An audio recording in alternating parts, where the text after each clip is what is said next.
What's up, YouTube?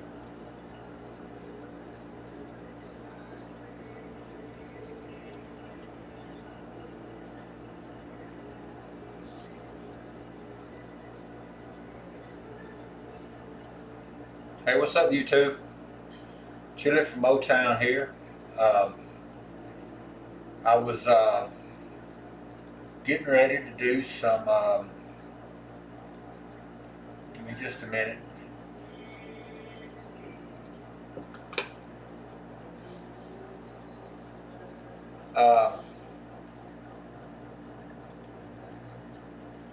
Have to reset my.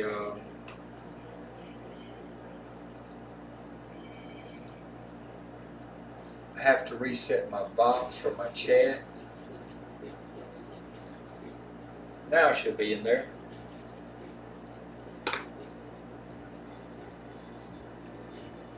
Let's see if it's in there now. Testing 1 2 3. Testing 1 2 3. There it is. All right, so this is what we're going to do. I have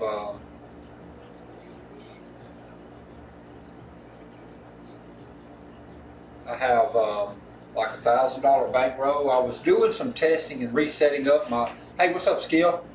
How's the audio, video? Does those things look okay? Because I was redoing some, working a little bit on my OBS, making a little bit of changes.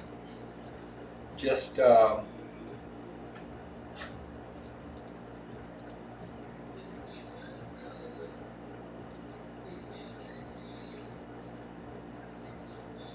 Oh, good. Okay. Appreciate that, sir. So what I was doing was I've had the front page with a lot of different stuff jumbled up. So I moved some stuff around. I added another scene here for my stat page. So I can just go in, and when I want to check my stats and see what's happening with the stats, I can go over to that page and we can see the stats. That way everything's not jumbled up on one page. And then we can just go back to the main page for, we can just go back for the main page for the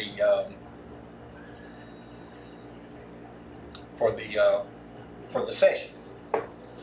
So I was looking at that chat. I don't know why it's jumping around, maybe the transitions or something, but it's all good. Looks good. Okay, appreciate it, sir. So that's what I was really doing. I was going to get ready to do a little bit of practicing today.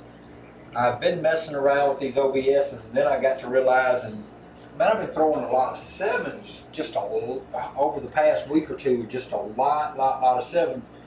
So I started trying something different, and I think a lot of it was to do was some comments I seen of George talking today, maybe about how your thumb gets, maybe I had my dice too far out, but I pulled them closer to my body. That way it gets my hand rotated down a little bit more. But that's one issue. But the other issue, I think, was my trajectory. I've been throwing a real low. So now I'm practicing with a little bit higher arch and a little bit further down the table. Now that's a 6-5 yoke. I didn't have any bets because I'm not really betting anything right now. I was just kind of trying to break down my throw because, like I said, I've been getting a lot of sevens.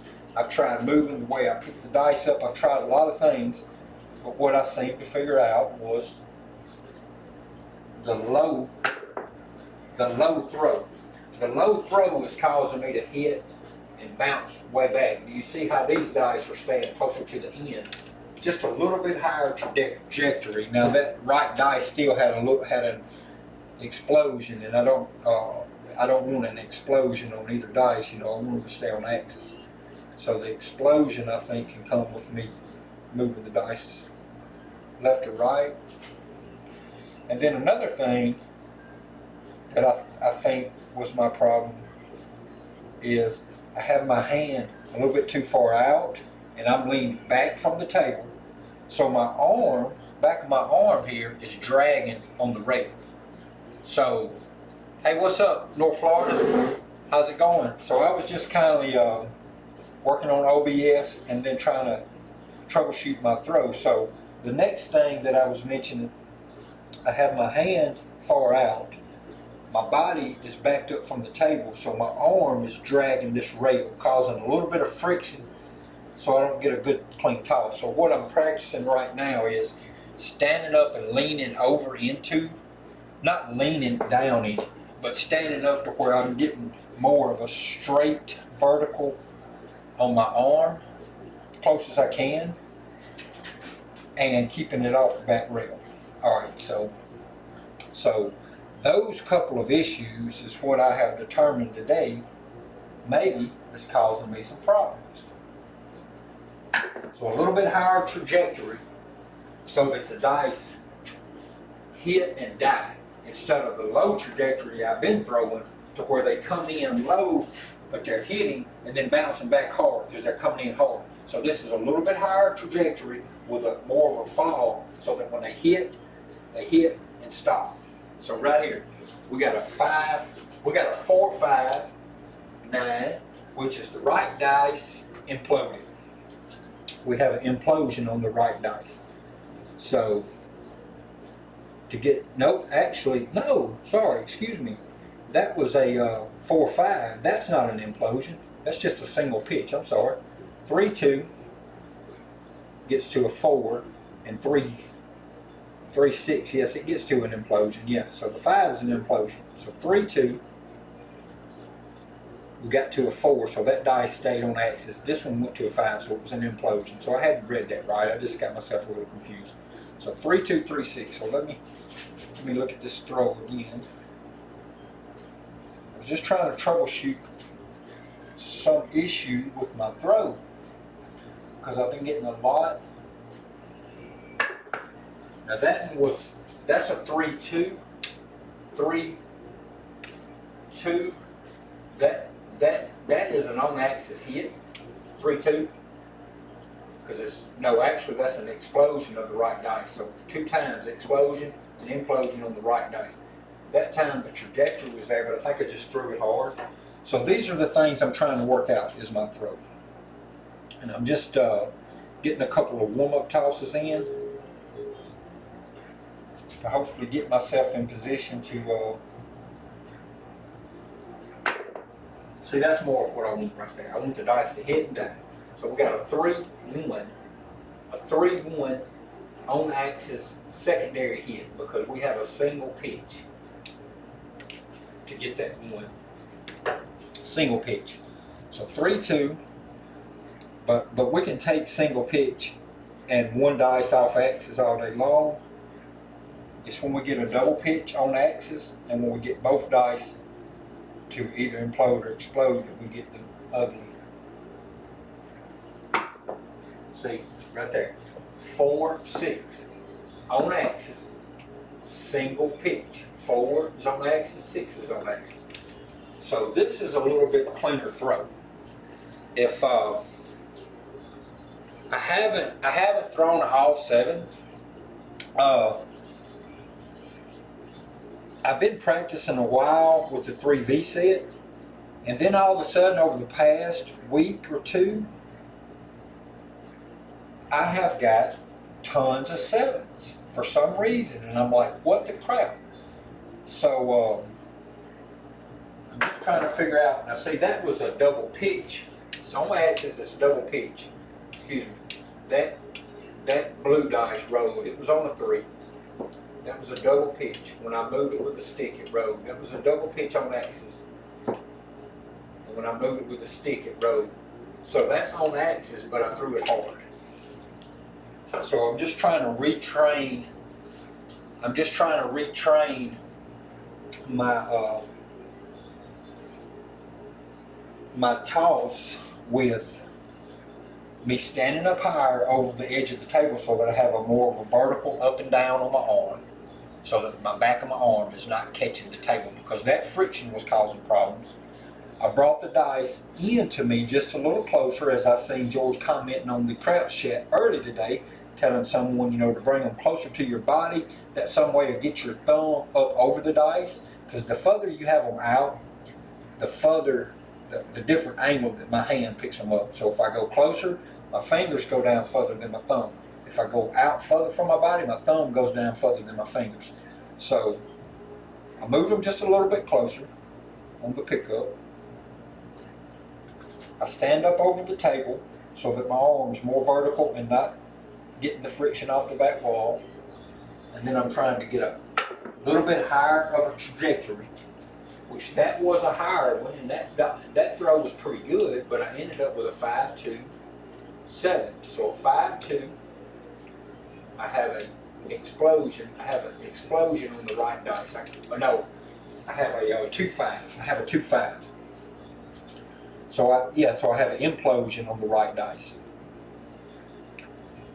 So implosion on the right dice, what I need to do on that is I move my dice a little bit more centered of my body. So if I go too far to the right, I get the implosion, and if I go too far if I go right in the center, I'm not getting great results. But this one is more right in the center.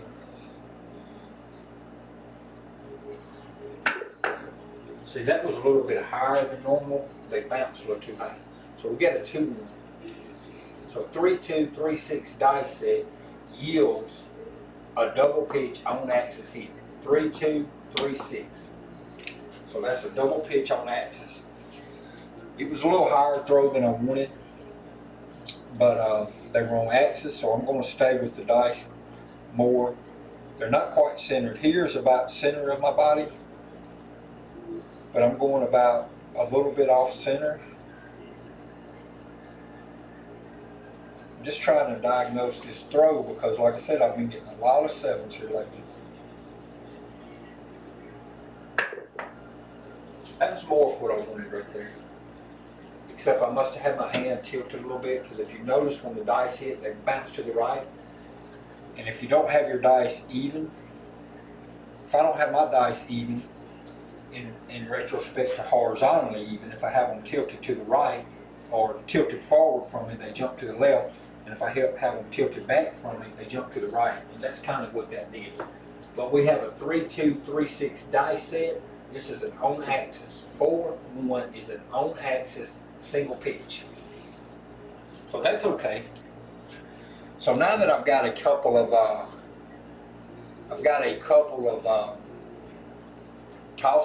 practice tosses out of the way, I'll go ahead and start running a little bit of betting strategies. So Skill and Luck, since you was the first one on my chat today that I seen, the first one that I seen, I'm going to do your what was it, 154? Is that right? What we did, or is it 150? Or am I doing this wrong? That wouldn't be 154. So it's got to be this. Would that be right? 154, 1. That's not right. 20, 50, 100, 200. So that's not right. So hold up. What have I got right here? 154. I thought I need 50 here and 50 here. That's 104. And then what is it? 25 and 25? Is that the 154? That's 104. That's 154. 35 and 42. Okay, 42. That's where I was getting confused. All right, so 42. All right, let me go ahead and get. I just get $5 and change. I know the other day we talked about it, and I figured out exactly how to put the money out there, and then I guess I never realized whatever I was doing. All right, so there we go. We got 35 and 7 for the cap, 35 and 7 for the cap. And you said 30, that's right, 35 and 35. Yeah, now it's coming back to me. That way any hit pays 49. Yeah, any hit pays 49. All right, so yeah, I'll pay 49, correct. So is this a one hit and regress to felt? Is that what we do here, or do we not? we do one hit and then we go 44 inside. 40, 10, 20, 30, 40. We take one hit and 44 inside.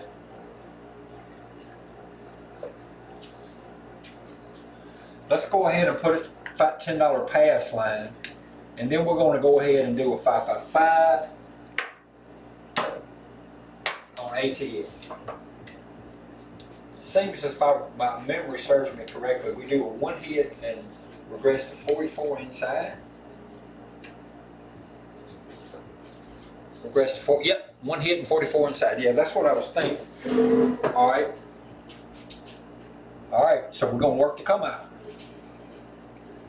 3, 2, 3, 6. Now this is what Slam said earlier. The dice don't know that it's to come out. So, you know, Mel says let the 7 breathe, but the dice don't know that it's to come out. So, I mean, it's really preferably by the shooter in the position he's at.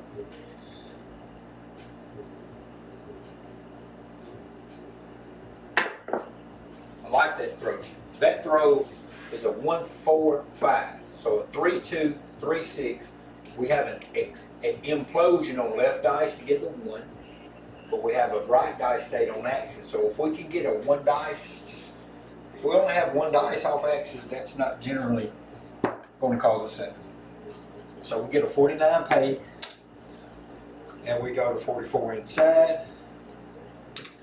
I have to mark the 5. All right, the 5's marked. We're not going to go over to the sheet every time we make a number. We'll just go back and look at the stats. All right, so here's the 40. Here's the 49 pay. We have to regress to 44 inside. So 44 inside, no outside numbers. But you know, I might play this a minute, but I like outside hit numbers. I like the outside numbers. So, you know, so now that we go into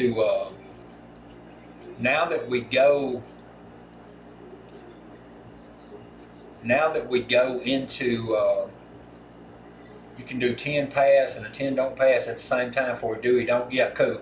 That way nothing can hurt you except the 12. Yeah, right. So now as we go into this, do we start pressing? Do we do a one hit? Do we do a press and collect? A press and collect? How as I'm going to go ahead and set up for my next shot, you go ahead and tell me what is the next step.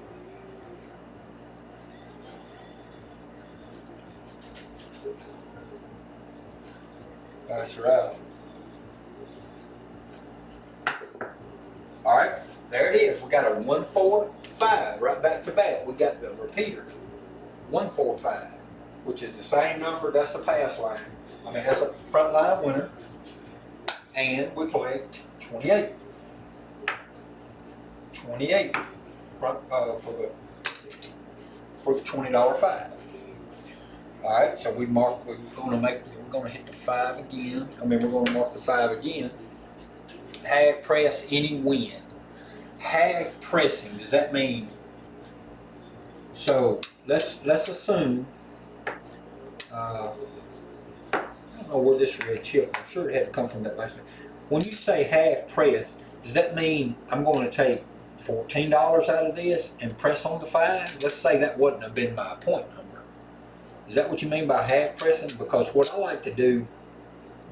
really like to do is press 5 and 9 at the same time. Press 6 and 8 at the same time. I just like to press them in sets. You know, once I can get things pressed up to where it's paying 105, or no, once I get things pressed up to where any hit is paying 140, then I just press all 4 of them at once with 110 every hit until I can build enough hits so they can press 220 every hit. That's the way I like to press. But before I get right here,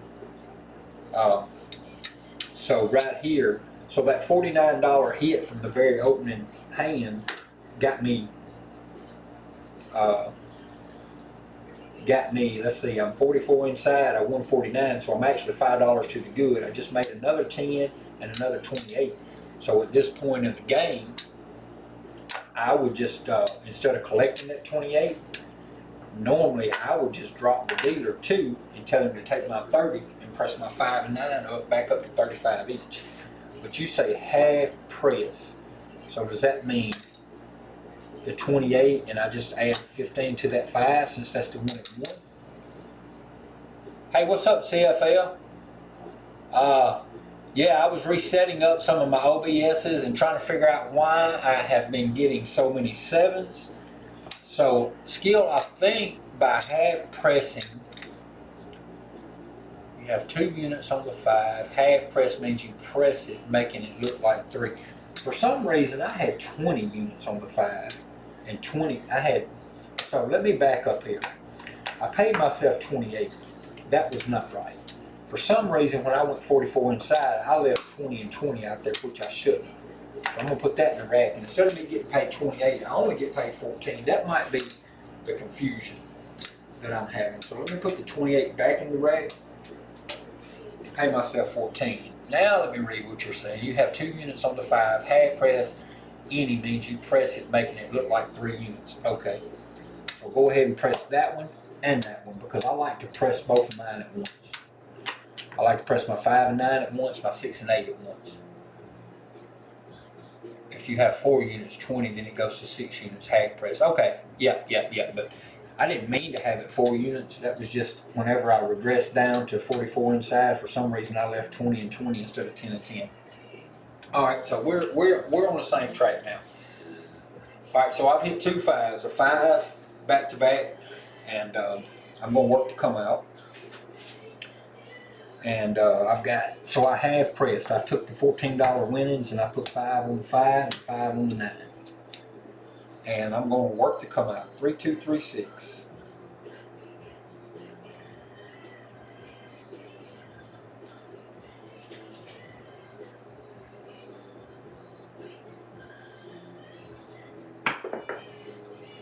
See, here we go. Working to come out. We got a 617.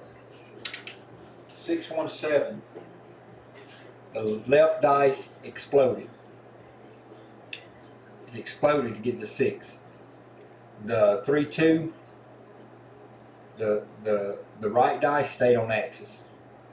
So we lose our 555 ATS. We have a front line winner. 7 come out. Let me mark the 7 come out. All right, I marked the 7. Thunder, what's up, Thunder? I hit a 7 come out, so I won $10 pass. I lost 15, re-up for my ATS, and here I am with I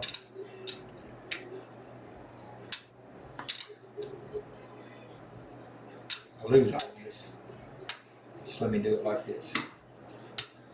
So that was that.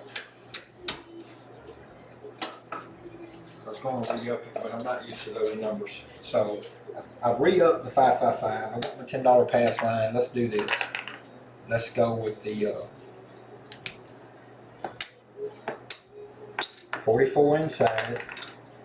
No, we're not going 44 inside. Not from the come out. We're going to do the. We're going to do this again. The 154, 1 hit and regress to 44 inside.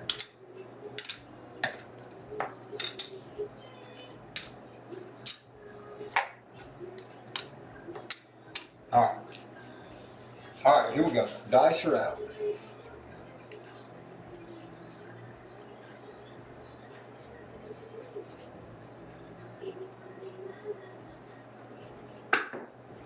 All right, we got a 156. So we have an implosion on both dice to get a 156. Implosion, both dice.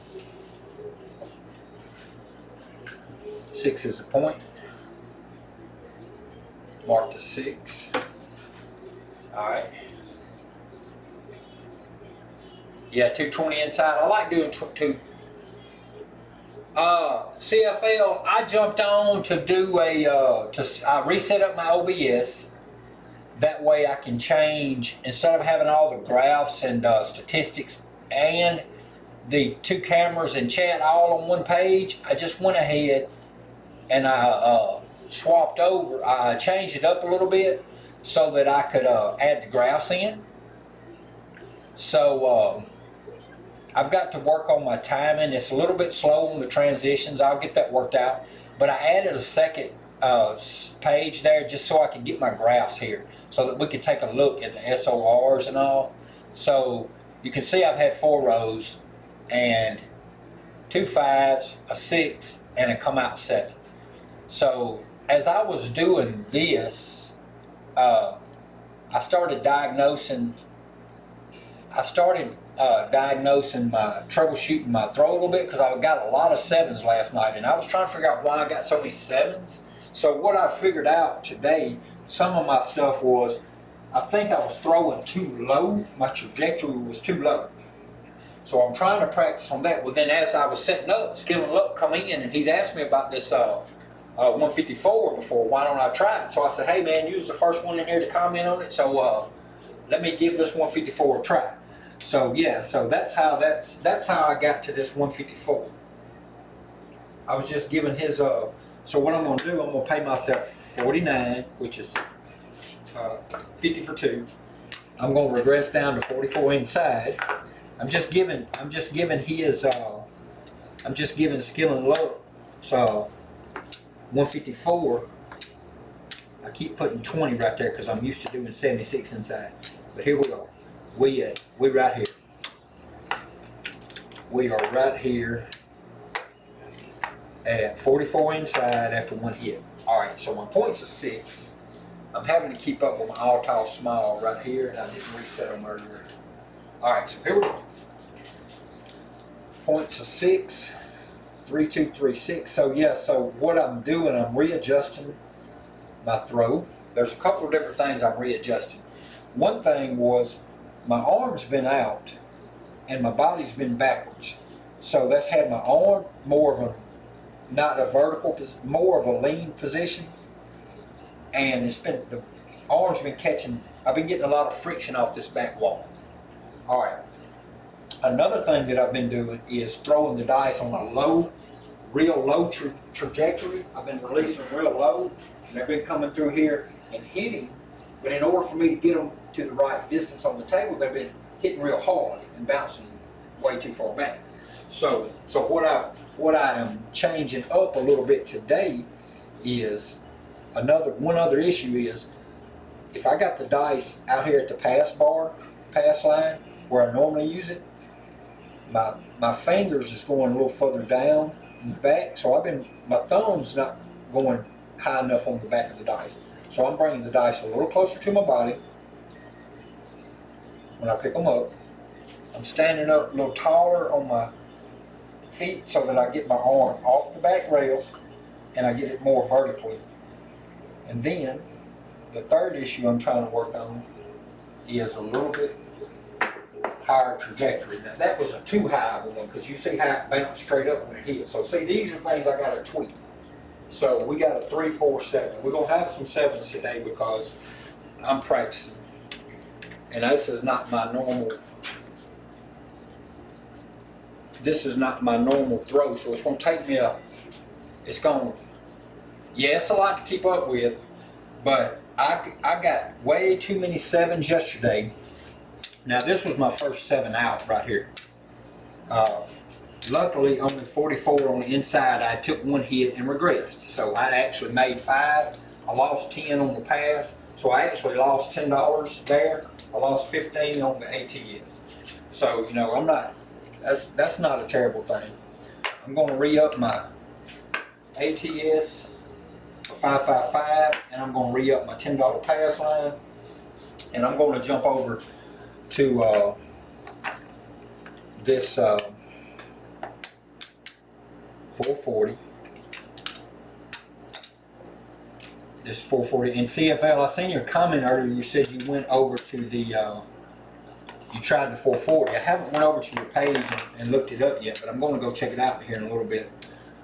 So we need another $40 out here for our caps. Well, not our caps, but to complete our 120. All right, now we have everything up. All right, so we have to reset. All right, we have to reset. All right, here we go. 220 or 330 inside for one hit, then regress to 44. Yeah, I'll try that. Hey, what's up? What's up, Ted? I was tweaking a little bit of my OBS and trying to troubleshoot this throw because I had way too many sevens here lately. All right, working to come up. Now that's a lot better throw, even though I have a Crouch AC Doocy, which is a implosion on left, explosion on right. So the trajectory was about where I wanted. I got to mark the 3. And on the stats, I'm going to mark the 3. And I have the stats, Ted, what I was doing was, and yeah, skill. I'll definitely try some of that because I like 330. I do the 220. This is more or less about trying to get my throw dial back in since I've tweaked a couple of things. But hey, that's what the practice is for. But Ted, yeah, I was did well, profit over the 400 on 30 row. That's awesome, man. That is excellent work. And what I like about the 220 art, I got to re-up my $10 pass line, so I get 15 back. I've marked it in stats. What I like about it, yeah, you're kind of at high risk, but if you got your throw dialed in,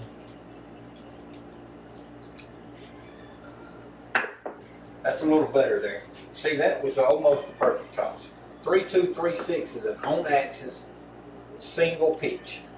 So that was almost the perfect what I want to throw. I had to puck off, but I've been working the pucks. Y'all, anybody that's been watching my videos here lately knows I'm working to come out. So it's not that I'm cut the coming out off. Actually, last night I lost right at 1,400 on 3 come outs.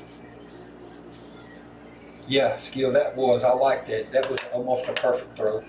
I had gotten started with 1,000 last night and played, and I had to get another $1,000 marker, and I was down to maybe 30 bucks when I walked away. Gas money, I think. Craps for Life said gas money. But yeah, I lost 1,400 of that money on 3 come out sevens because I was working 440 across.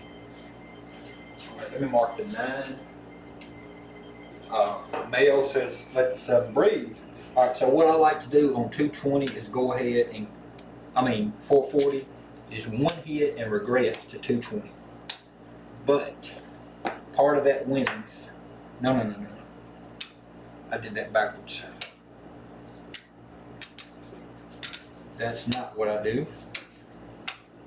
The 440, the 140 would have paid me like this. So normally what I'm going to do is, this would basically pay me 4 greens. So there's the 4.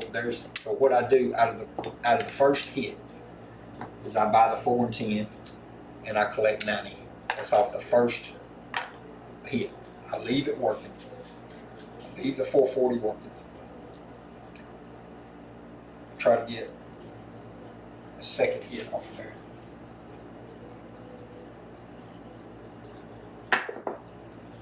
All right, so here we are. We got a 1, 2, 3 again. So we got both dice. We have an implosion left, explosion right. We've already got the 3. I've got to mark some of these. So I hit a 9. I hit a 9 and then another 3. All right, here we go. 3, 2, 3, 6.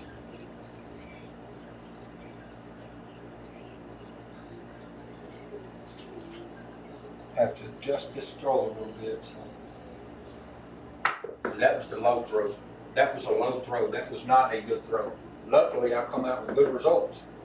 The left dice exploded to give me a 6, and the right, both dice exploded. So that was a low trajectory. So fortunate, I got an 8 and not a 7 out of that throw. All right, so that pays 140 again. Hey, this is what the practice is for. So now, the 440, I will collect the 120, and then I would regress to 220 on the inside. I regressed to 220 on the inside. So I had 440 at risk for several throws there because I hit 2 threes.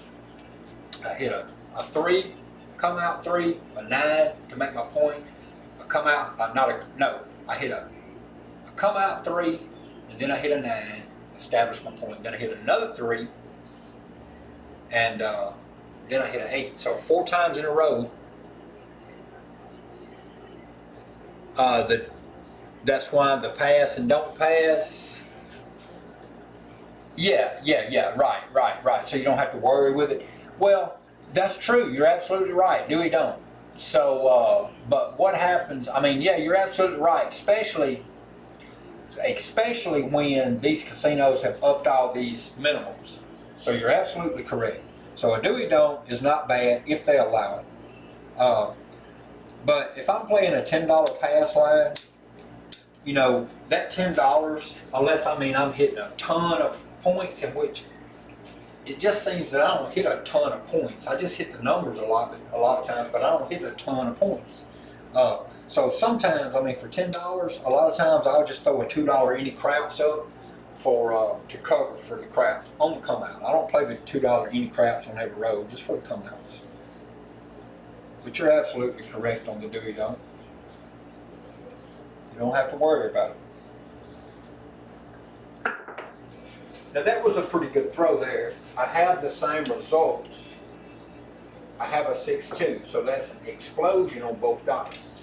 The throw didn't seem that bad, but both dice are off axis. So it pays 70. I've got to mark the 8 in the tracker, and then what I do, I go ahead on the next hit and I regress down to what is males 130 inside. So I've regressed 440 and down another, I've regressed 220 and down another another 90. So 220 and 90, I've already put 310 back in my rack, plus I've had hits. So, so at this point, all right, at this point, wait a minute, I did something wrong. Them 2 were supposed to come on down. So I regressed everything down to 130. All right, so at this point, if I get another inside number, I don't regress all 4 to 76, but I work them together. I work the 6 and 8 together and the 5 and 9 together, and they go down in 2 separate steps down to 76 inside with the next 2 inside hits. If I'm fortunate enough to go that far.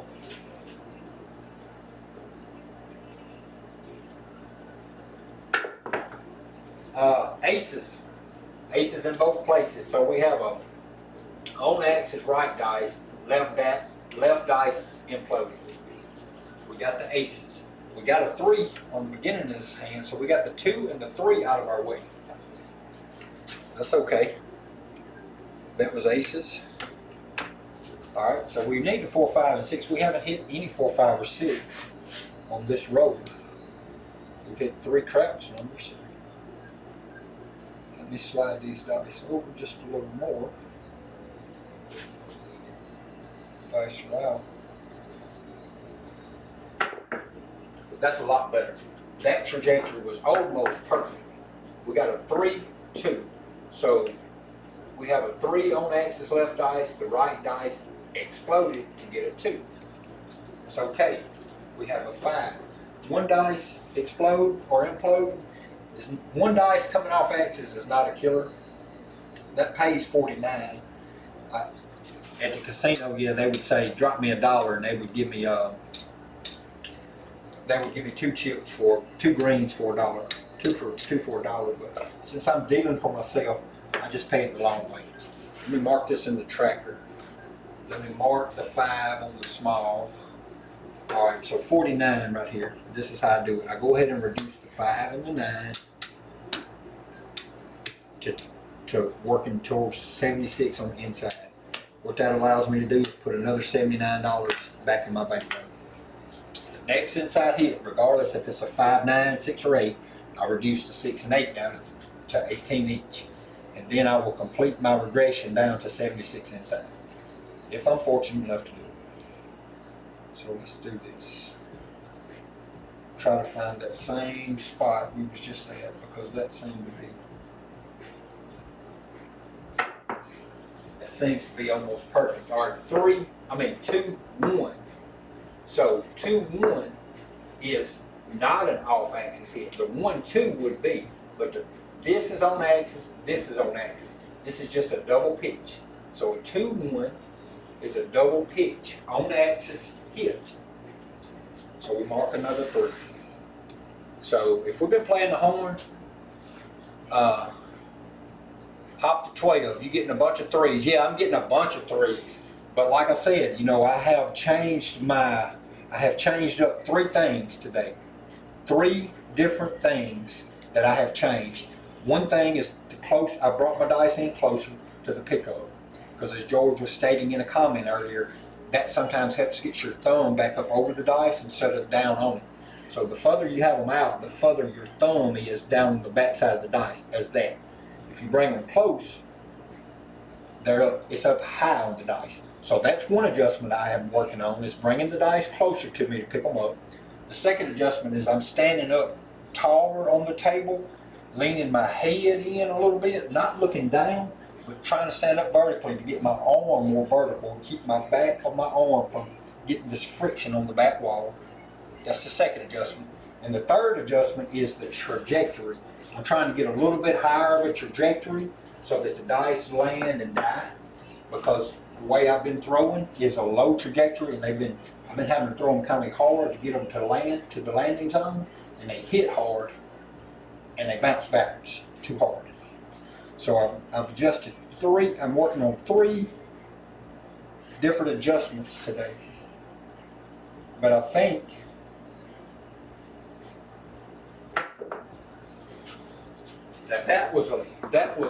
that's a double pitch. That's a 7 out. That's a double pitch. That was in the throw. That was more in the throw. I didn't throw it hard enough to get it to the back wall. They landed short, and they rolled a couple more times than they should have. So that's just unfortunate. That's a double pitch on axis. But remember, as I stated, I am working on 3 different tweaks of my throw today. So I expect some 7s until I get this out. So mark that 7. Let's go over to the stat page. Let me change something on my transitions. All right, now I don't know if that'll take effect until after I stop and exit, but I'm going to go over to the stats page, and it don't look like it might have took effect. It looks like it might have. It didn't take as long for the graphs to repopulate the data. So Ted, yeah. So I changed my OBS a little bit. I added a scene. So here's what we're looking at. After 14 rows, we've got 2 7 outs. We have an SOR of 7.0. Last night, I had, probably after 14 rows, I probably had 4 7s. I think I ended the night with like 6 or 7 7s out of 51 or 53 rows or 45 or somewhere in that neighborhood. But you can see right now the 3 and the 5 is leading the pack with 3 each. And then we have 2 8s. So not many rows so far, but I was working on the OBS. I was adding some of this stuff over. What's up, Justin? Changing up my OBS a little, getting a little practice in. So yeah, so I did make a change on my transitions. I'm gonna go ahead and change it a little bit more. And see, now I'm gonna change back to see if that helped to change the scene. And that might not have, for some reason, when I move from one page to another, it's taking a minute to change over, but that's okay. Let's just leave it right there for a moment. I'll work those details out. And something else I have to work out is on my graphs, instead of I'll let y'all see it. Somebody might have an idea for me to tell me what to do to correct this. I've looked at a few settings, but I haven't figured it out yet. So on the graphs page, if you notice in the gauges, I'm okay with the gauges showing, but if you notice the 4 and 10 gauge, it's a lot of yellow instead of red. If you notice the inside hits the top gauge, you got green and then orange and then red. But on the 4s and 10s gauge, you got black and then green, then yellow. I don't guess that matters, but it's not orange.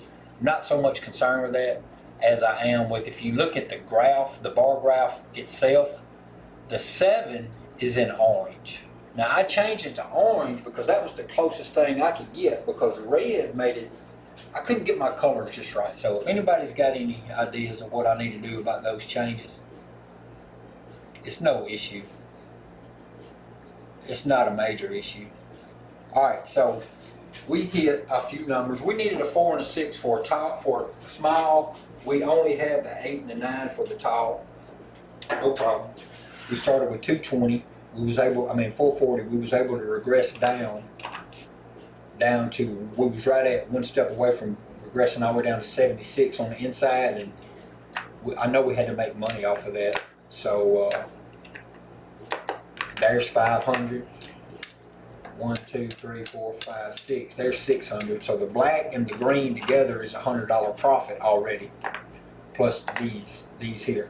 So we got a $100 profit. So actually, there's my 1,000 buy-in. So these here, we've got this much of a profit on a come out 7. Keep in mind, I had a come out 7, and I had that 7 and 2 7 outs, and I'm still over. Let's see, 100 profit plus 25. All of them was greens and those whites. So I'm probably at $200 profit right now with 14 rows. Could not be mad about this a bit. But I expect a few 7s today because I'm tweaking 3 different areas of the game.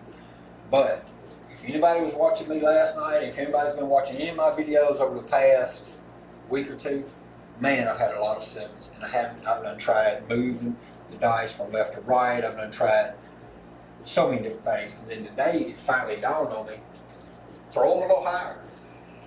I tried it, and it seemed like it worked. Here's 25 for $10 pass, 555 for ATS. Let's go ahead and do, let's work the come up on this 440.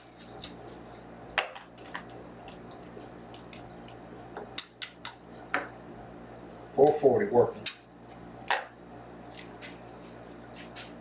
3, 2, 3, 6.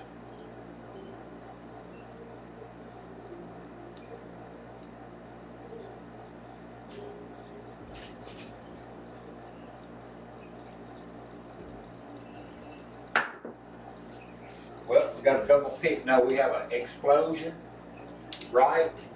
Explosion, both dice. 440. Come out 7. Boom. Killer. Come out 7. Killer. 7. Alright. We won $10 on the pass. We have to re-up our 555 ATS. So we have to re-up our 440. Just when we talked about changing this up. Alright, so we re-up right here. Just when we talked about we was at a profit, let's come out 7, bust us for 440. But hey, Slam said today, let me go more towards the middle. The dice don't know the difference in come out rows, so.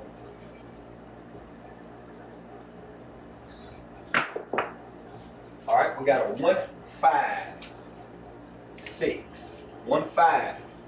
So an implosion left dice, implosion right dice, excuse me.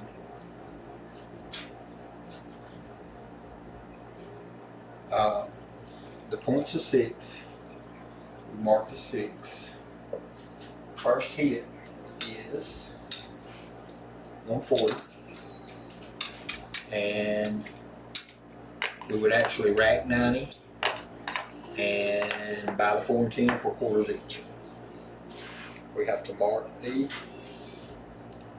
6 in the tracker. Stop playing to come out. I'm going to have to, ain't I?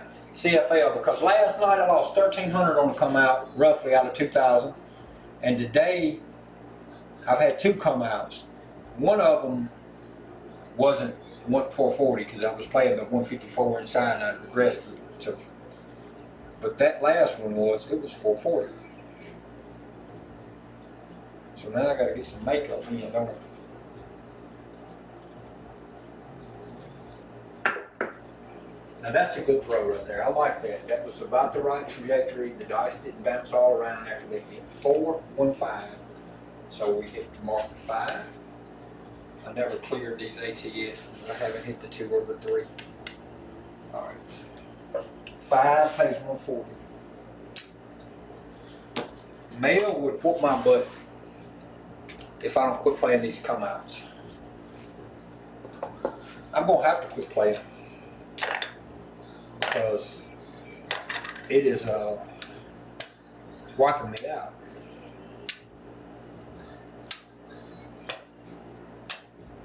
All right, here we go.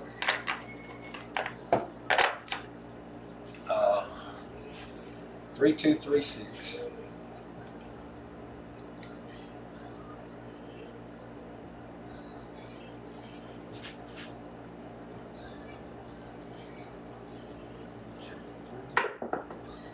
There we are. We got a 2, 3, 5. 2, 3, 5. So 3, 2, 3, 6 is on axis. Secondary hit. We have a single pitch. 3, 2, 5. 50 pays 70.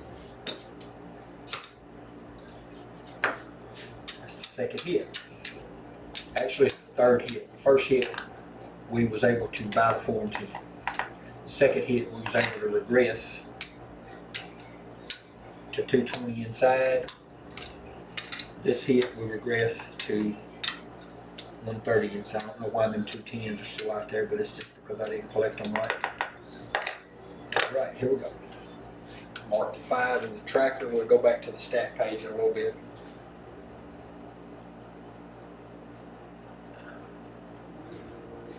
Yeah, don't play the initial come out, but once you get in session, yeah, because once you get in session, that's kind of what I'm seeing is once you get in session, there's 2 ways to look at it. As Mel says, give the 7 room to breathe. But the other way is you've done got focused. If you've done dialed in and got focused, why not play the come out? Because, you know, you're focused. 440 or 220 or 110 or whatever you're playing, you're dialed in. If you've got dialed in. Now, right now, with me tweaking these 3 different things today, I probably shouldn't be playing the come out. I might not even should be playing the 440. I might should just be rolling for practice. But hey, I'm trying to cover several aspects of it, which is, as George does, I have started doing this live streaming for the pressure. I can tell you this much. Before I started doing these live streams on practicing, I wasn't doing them when I went to casino the first time. And I was really nervous the first time, but since I started doing the live streams, and I went to casino this past weekend and shot, but I couldn't find a suitable table, and my wife was with me, and I promised her to talk her into going with me, because it's a 2.5 hour drive. I promised her that I wouldn't stay a long time, and I still stayed in the casinos. Between 3 different casinos I went in, and I stayed in them about 4 hours altogether. Well, no, about 3 hours altogether, but that's a lot of waiting time. Only had the dice in my hand 3 times. I walked away from the casino Saturday night with a $75 profit, but only had the dice 3 times. But I couldn't find no table that wasn't super bouncy like a trampoline. So yeah, so you know, these tweaks on what I'm doing right here is working on this table. But if I can't find a table, so I know what I got sidetracked. Okay, so before I started the live videos, when I went to casino, I was super nervous to shoot. Once I've started these live video streams, it takes the edge off when you get to the table if you're not used to it. These bigger bets is a psychological part of it too that takes the edge away, so you kind of get accustomed to bigger bets, to a little bit more pressure. No, it's not real money here, so there is a different psychological effect with real money. Everybody knows that. But This helps you overcome some of that fear, or not fear, but some of that, what word is that? Some of the shock maybe of actually being able to put 440 at the casino. So this is just trying to get me in a rhythm to be able to do that at the casino. That's what I'm doing the bigger bets for, is the psychological part and the live part for the transparency, for the pressure. Because doing the LFC, before I started doing any lives, that was nerve-wracking too, to be able to play just with, the few guys that are on there, plus they're doing it live, so you have a lot of audience watching. So that's pressure there too. So with me doing this live, I just, it takes a little time to get used to it. But in general, I think it's the better way. Now I had a short toss. If you notice it hit way back here road. I have a 3-4 double pitch 7. That is not good. We was regressed a few times, so we didn't lose 440. But we lost 150, 180, 190, 205. But we had some hits, so I don't know if we actually lost money on that shooter or not. We had some hits, and we did regress from 440 a couple times. So, that's why I like to do a bigger bet, bigger money, and then regress a couple of steps down before I actually start pressing. Now, one thing that's probably causing me problems right here is I'm running my mouth like crazy instead of focusing on shooting.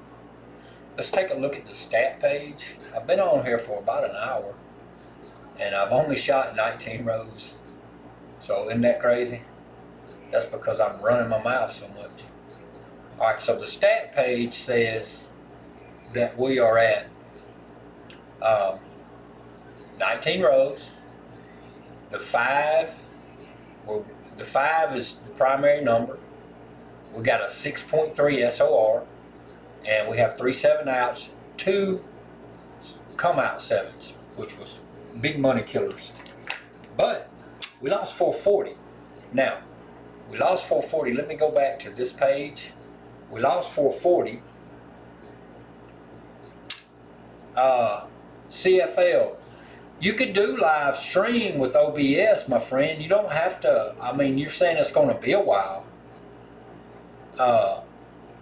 Why would it have to be a while? You could do a live stream if you set up your OBS. Alright, so what I was getting back to when I went from this transition, so even with a 440 on the come out loss and another come out loss, which was I think I had pressed up the 5 and 9 maybe, so I had like 35, 35 and maybe 24. And then 50, I'm not sure what I had out there, but less than 100, maybe let's call it $75. So 440, let's just call it 60. Let's just say that other come out was a $60 loss and a 440. That's $500 loss. I got 400 here. 1, 2, 3, 4. There's 100, 200, 300. There's 400 there. Look at that. There's 800. There's 900. And what, 15 bucks? 9.15 with come outs, with 2 come out 7s that knocked me off for 500. And now I'm only down less than 100. So that's kind of why I like that 440, is because if you can just get 2 or 3 hits. No, on CFL, I have 58 subscribers, my friend. 58. You have to have 1,000 subscribers to live stream through YouTube. But if you set OBS up and then your key stream, set YouTube up through your OBS, once you stream on OBS, it automatically shoots it to YouTube. You don't have to have 1,000, because if I had to have 1,000, I would not be here, my friend. I've got 58. So the 1,000 is live streaming straight through YouTube. But if you want to live stream, if you set OBS up, you got to go in and get your stream key, You're going to go to your YouTube channel to find that stream key. You're going to put it into your OBS, so when you hit the start streaming button on the OBS, it's going to automatically run your stuff to your YouTube channel. So you don't have to have the 1,000. And before I started my OBS, I actually downloaded OBS on my phone, and you can do it through your phone. My issue with my phone was this building I'm in is my guest house. I call it my casino. It's out away from my house about 200 feet. So the router from my house to my casino to my guest house was not sending out a good signal for my phone to be able to connect. And the service for my phone was not good in this area either, so I couldn't use, I could use OBS through my phone and download and stream it straight to YouTube, but it was a choppy version. It sometimes disconnected, it sometimes you couldn't hear, sometimes you could, it just real choppy. So my next move was the desktop in the house, and kids and wife in the house used that too, so I was like, I can't move that outside. You know, so then my next option was, hey, go get a new desktop for the guest house. So I got a new desktop for the guest house, and it picked up Wi-Fi with the new desktop, but it was still not as good as being hardwired. So I ordered a 200-foot Ethernet cable from Amazon. Cost me maybe, I can't remember, but it was either 100 or 70 or 60. I can't remember. It seemed, you know, it might have been 100, but I don't think it was. But anyway, I plugged it up straight up. Now I'm hardwired. I can stream through OBS straight to YouTube. I have the Brio camera. George recommended this 4K Brio Logitech camera. I think it's an excellent choice. My stream seems real good now. I'm streaming at 60 frames per second. And like I said, I have 58 subscribers. So I don't, you know, but I've been talking and talking. Let me go to the stats page. Did we already look at the stats page? I think we did, yeah. So 6.3 SOR. 6.3 SOR, yeah. So we looked at the stats. We have a 5 5s that's leading the pack with the 5s. See, this is something I have to work out. I don't know why when I transition over, it's taking so long for those stats to repopulate. But I'll work that out. It's no issues. I'm going back to the main page. You have a laptop. Laptops. OBS is not hard to use. Setting up some of these different windows is your cameras, your chat box. Some of that takes a little bit of time. OBS with the laptop will be great. You can do it through that, I think, because I know you can use OBS. So you can do, okay, so I told you OBS, so I'm sorry for that. If you're going to use the phone, you can use your phone. If you have a smartphone, use Streamlabs. I'm sorry. If you're going to use a laptop, you can try Streamlabs for OBS, or you can just download and install the OBS program. OBS for desktop or laptop. I think more for desktop, but use the Streamlabs with OBS if you can. Either one of those. So I'm putting that, I'm sending that. Use Streamlabs with OBS or just OBS. So it just takes a little bit of configuration. It's not terribly hard to use, but as I said, it takes a little bit of configuration. It takes a little bit of adding sources in, sorting stuff out, moving boxes, cropping them, changing fonts, you know, just different things of that sort. But it just takes a little bit of time to play with it. So I did hit we've had 19 shots. We got a 6.3 SOR. So this time I'm going to do the 440 again. And I'm going to try to shut my mouth a little bit longer and concentrate on throwing for a minute.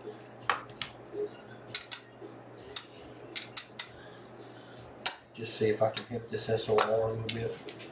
So, as stated, we are not going to work to come out. 440's up. I have to put a $10 pass and a 555 ATS. Not working to come out. Just staying off. 3236.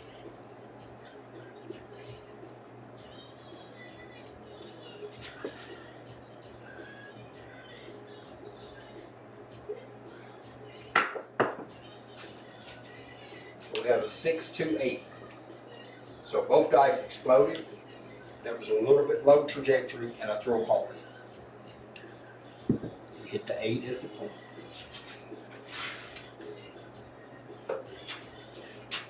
Gotta mark the 8 on the stats.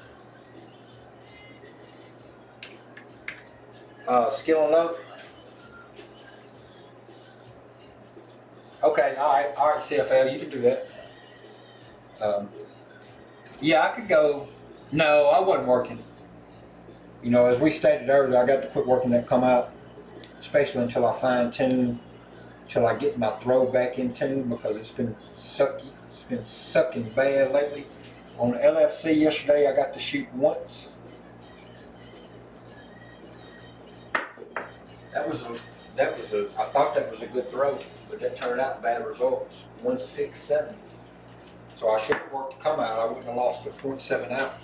So yesterday on LFC Live, I got to throw one time, and I had 23 rolls.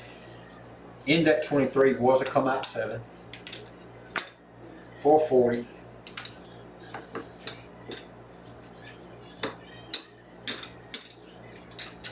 One, two, three, four. There's 440. I don't even have enough for a pass and an ATS, so I got to back all these off to the 330. I got to go to the 330, and then so I got to go to the 330. So there's 1, 2, 3, 30. There's my 330 right there. And I got to put my 555 for ATS and my $10 pass line. But other than yesterday's LFC, I've had a rough string for here a while, and here I am, right back to only less than 100 down, and I hit a 0.7 out. So that knocked 440, and now I'm back up for 330. So here we go, 3236. I'm going to get this throw in. We got to make a comeback here before we're going to get off air.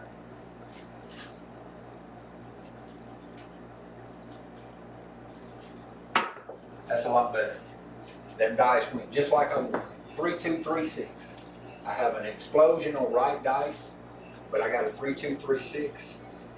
Now I think I did say that I was working to come out. I'm not sure if I said that.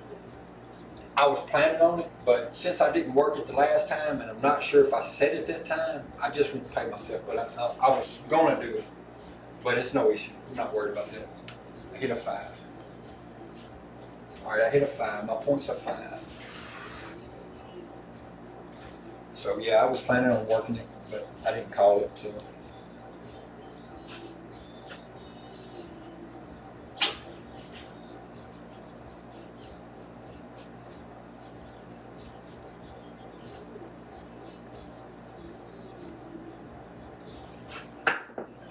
Now that felt a lot better. These me concentrating a little better. 3236.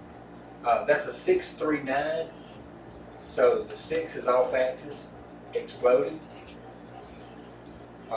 Page 105. Now we can do this number. We're gonna do our same strategy we're going to take 25 and 25 and buy the 4 and 10. Mark the 9 in the tractor. And we're just going to roll and try to regress down to 76.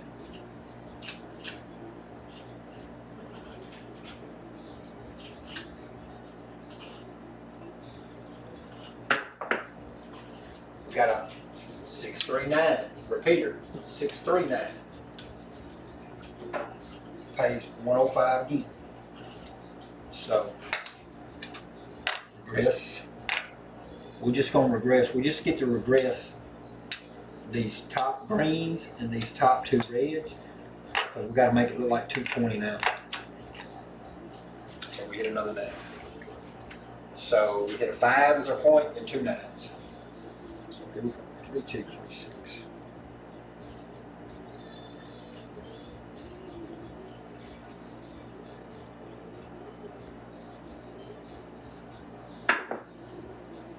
Six, 2, 8. That's an explosion on both dice. 6, 2, 8. Explosion on both dice. It pays 70. Mark the 8. We never marked the 9. We've got the 5 marked. Alright, so we get our 70 and we regress everything down to 130. Inside, we have to mark the 8. 3 2 3 6.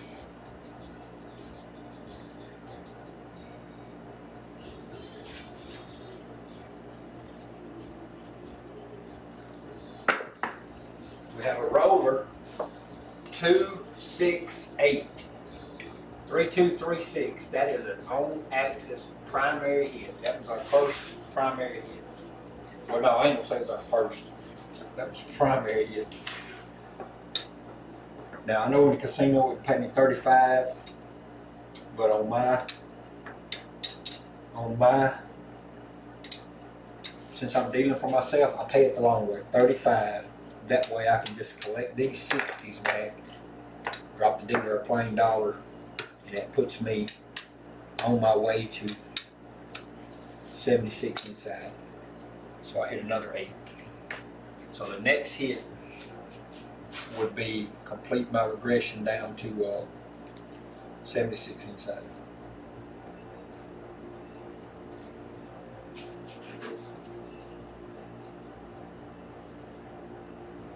But we didn't make it. We got a 2 5 7, 2 5.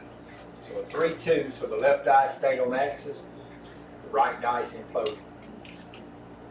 Got a 2 5 7.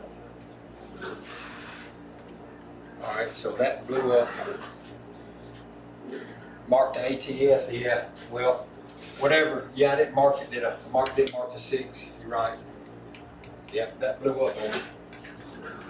I got most of my regression down to 76 on the inside. I needed one more hit that would have paid 49.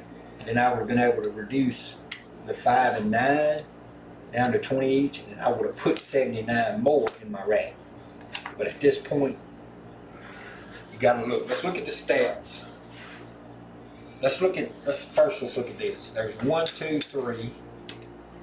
1 2 3 4. There's 100. 200. 300. 1 2 3 4 5 6. 625. 650.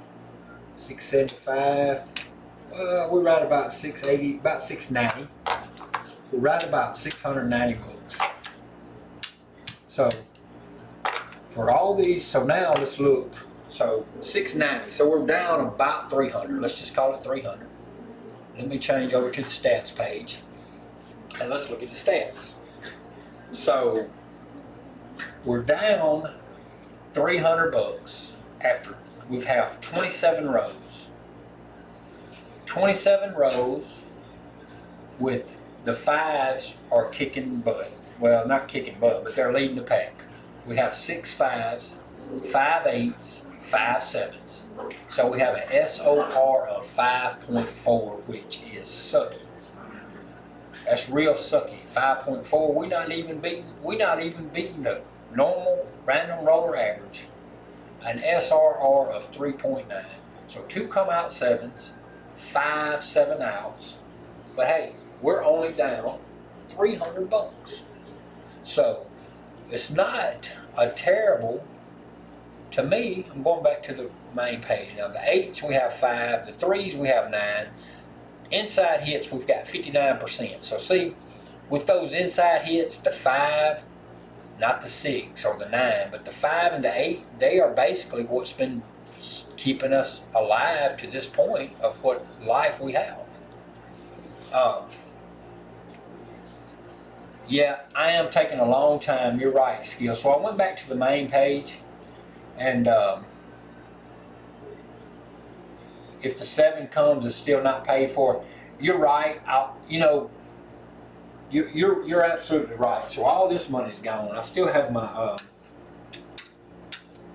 It does take a long time to regress, but I really actually would have to sit down and do it. But I actually think that only on, like, if I start with 440 and I regress once. So think about it. If I start with 440, let's just do it like this. If we start with 440, I don't think it takes as many hits as you're thinking it does. I think like 3 hits, I'm completely paid, and I've got a working board that's full of potential. So let's do 440. I'm just going to see. So if we're at 440, we're not counting the ATS money, and we're not counting the pass line, because those monies are basically separate entities, as I just like to view them. All right. So if we started with 440, the very first hit, working to come out or not, or whatever you want to do, the very first inside number will pay you 140. All right. What I do, I take the 140. Let me pay it this away, because so I'll pay it that away, because I'm going to take 25 there and 25 there, and I've got 90 in my rank. All right. Keep in mind we're starting with 440. The very next inside or outside. See, look, because I expanded to the outside on the very first hit. All right, so the very next inside hit, let's just call it inside hits. I don't think today we had no outside hits, not with money on table. All right, the very next hit pays another 140. All right, check it out. We regress to 220. We regress to 220 back to our rep. All right, so now let's see what we got. There's 100. All right, there's 100, 200, 300, 400, 440. There's 440. 2 hits. We're at $10 profit with a loaded board. Yeah, Sam. Hey, man, what's going on, Sam? The ATS looks awesome, my friend. Awesome. I appreciate it. The hot bits are awesome. So me and Skill, well, I was doing a display of how the 440 works. Skill. So, yeah, I regress slowly with all them hits, but I don't normally have to. This is 2 hits starting with 440. The first hit, I spread quarters each and buy the 4 and 10, and I rack 90. That's how the 140 goes on the first hit. The very second hit, it pays 140 right there, and I regress 220 across the board. 1, 2, 3, 4. 1, 2, 3, 4. 5, 10, 15, 20. So there's 220 plus 140 is 360 plus 90. 450 on 2 hits. And look at the board. Look at the board, fully loaded. 2 hits, I really think I can do 2 hits. That's why I've been playing this strategy. The thing today, I think, and this is just going to take me some time, is getting this new different tweaks in my throw, because over the past few weeks I've been having terrible throw, and I think the majority of it is coming from my trajectory, which has been a low toss. So a low toss has been causing the dice to stay really low, but I've been having to throw them really hard to get them to the back here to where I want them to hit in the landing zone. So I've been having to throw them kind of hard at a low throw, and then when they hit hard, and then they bounce way out, like out there. So today, I started fooling around with a little bit higher trajectory so that they come in falling at from a higher distance down further instead of coming from a low distance harder. They're coming down further, easier. I'm not having to throw them as hard to throw them up a little bit, and then they fall down, and when they hit the landing zone, they're a little bit less force that I put into them, so when they hit the landing zone, they're able to hit and die. That's exactly what I've been trying to do today. So I hit and I die. Instead of a low trajectory and bouncing way back like this, I've been trying to get a higher trajectory with a less force so that they can just hit and die. All right, so that's the tweaks that I've had to make. So once I've worked, I'm pretty confident that that is going to help my throw. I'm absolutely almost 100% confident. So we was looking at how 440 breaks down and how it pays. So 440, we're not talking about the pass or the ATS, them separate entities. Yeah, you have to have a good SOR at least 8 to 10. No CFL, we just did the breakdown. You only have to have 2 hits. 2 hits, two hits. After 2 hits, you've got 450 back to your rack. All right, let's look at this one more time so I can show you. Let's put 440 back out there. 2 hits is all you need. And then, once you get 2 hits, all right, there's your 440. All right. We don't care if you're working to come out or not. We're just saying 2 inside hits. If you're not working to come out, all right, so think about it this way. If you're not working to come out, that means it doesn't mean nothing because the 440 ain't working. So you still got to get 2 inside hits. All right, so the very first inside hit, it pays us 140. I'm paying it in green because I'm going to show you what happens. I'm going to take the very first hit, on the very first inside hit, number 1, I'm going to take $50 of the 140 and I'm going to spread across the board. I'm going to expand to the 2 outsides. I'm buying those.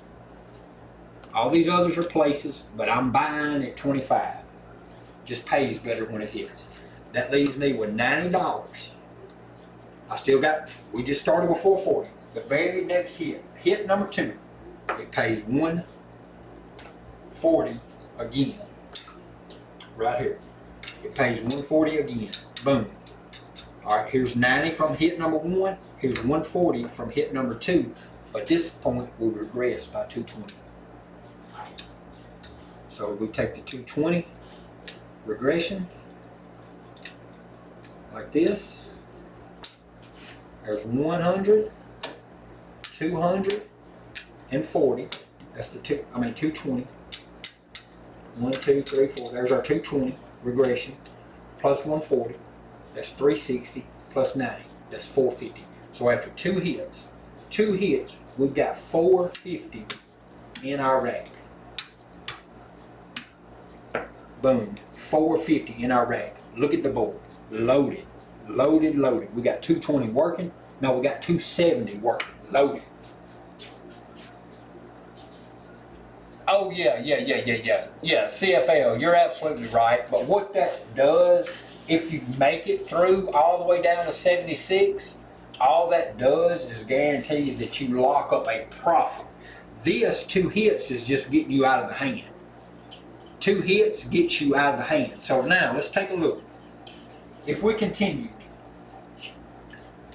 so we know at this point in time, well, let's just leave all this here. So the very next inside hit, we call it $70 winner. And we regress again to 130. Remember, it's a 130, not 110. That's the way I do it. So that's what you do. So you rack up another 160. That's why I keep regressing, because you're guaranteeing profit. If you only take the 2 hits and start pressing somewhere down the road, if you don't do nothing but press, you're going to lose. So I like to lock up profits by regressing on down. So this 440, the 440 turned into 450 with 2 hits. This is the 3rd hit right here. We're locking up $110 more. All right, let's look at the 4th hit. Next hit, the 6 and 8 will pay 35. The 5 and 9 will pay 49. Usually, my throwing, I get a 5 or a 9 before I get a 6 and 8.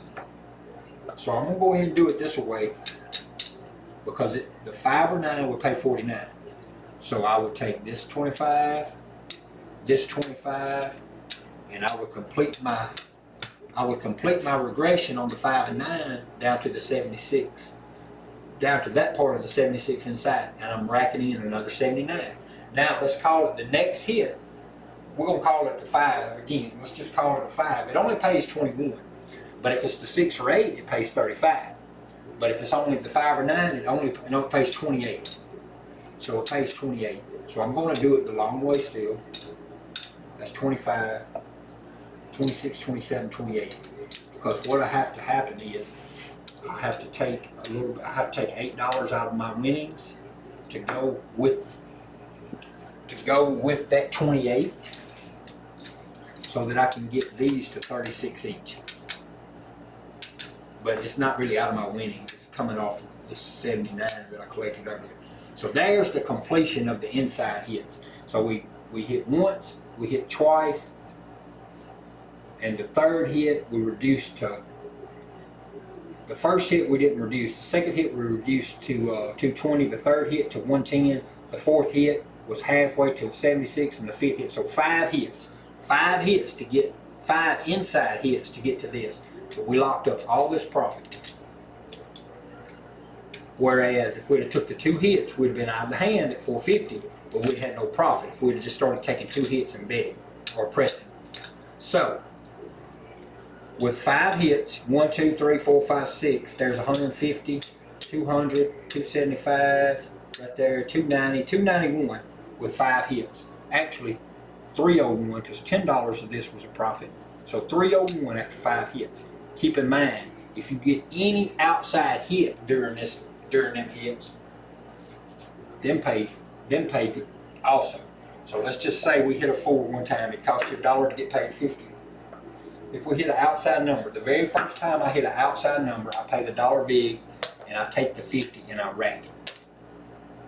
From then on, every time I hit an outside number, I pay the $1 vig the first time and it pays me 50, but I take a quarter on a 10 and a quarter on a 4. If the 4 or 10 hit again, it's going to pay minus the vig, but it's going to pay 100. Instead of me taking the whole 100, I'm just going to put, he's going to pay me 100. I'm going to rack 50 and I'm going to put quarters on each. If it hits again, it pays 150. I'm going to put quarters on each and I'm going to rack 100. So them 4s and 10s, if you can get on a long road, but you see this breakdown.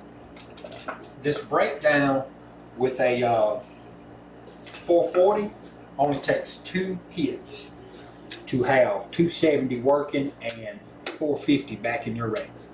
So it only takes 2 hits. So maybe I'm doing it wrong.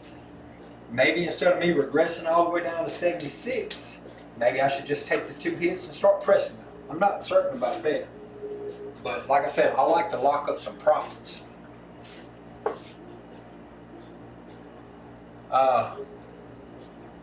Okay, let me catch up on some of the chat for a minute. 2 hits is good, kind of similar to what I do. I do the 640 across from 1 hit, then regress to 25 on the 4, 5, 30 on the 6 and 8, 1 more hit. So you take the 6, Sam I am, you take 640 across, and then you regress to 110.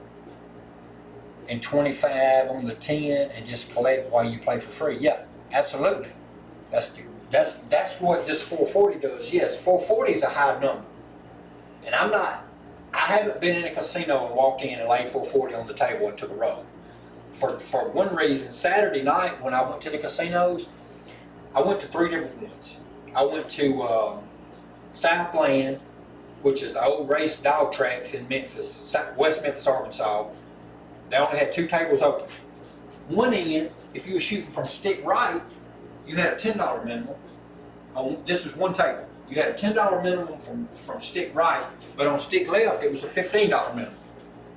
All right, they only had 2 tables open. The second table, on stick right, they had a $15 minimum, but on stick left, it was $25 minimum. So I was like, what the crap is going on? And I said, one end down there says 10 and one says 15, and the box man or one of the dealers said, yeah, on that end, that's what the minimums, and on this end it's different. So I waited in line for a while, ended up on a bouncy table.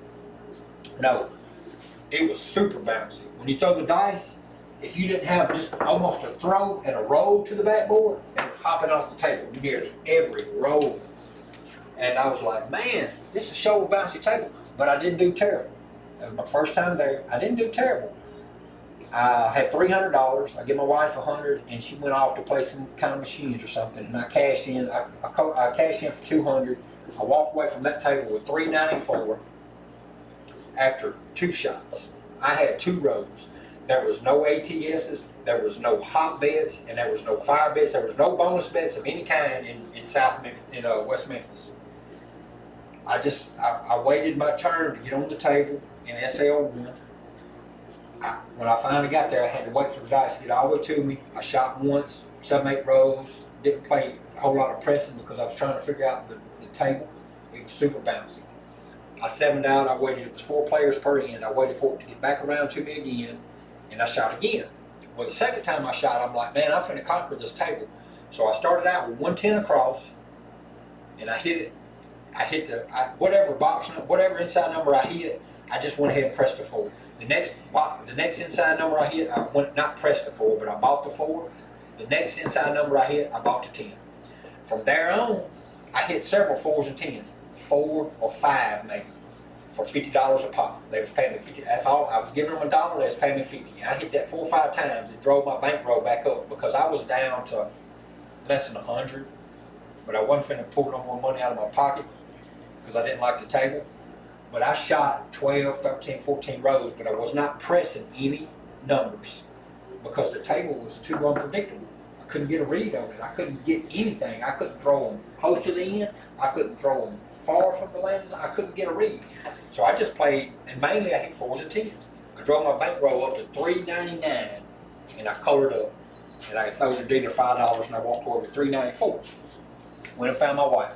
She said, she wasn't doing too good. So I said, what do you mean? She handed me back like $40 out of the 100 I gave her, and then she handed me a couple of ticket redemptions.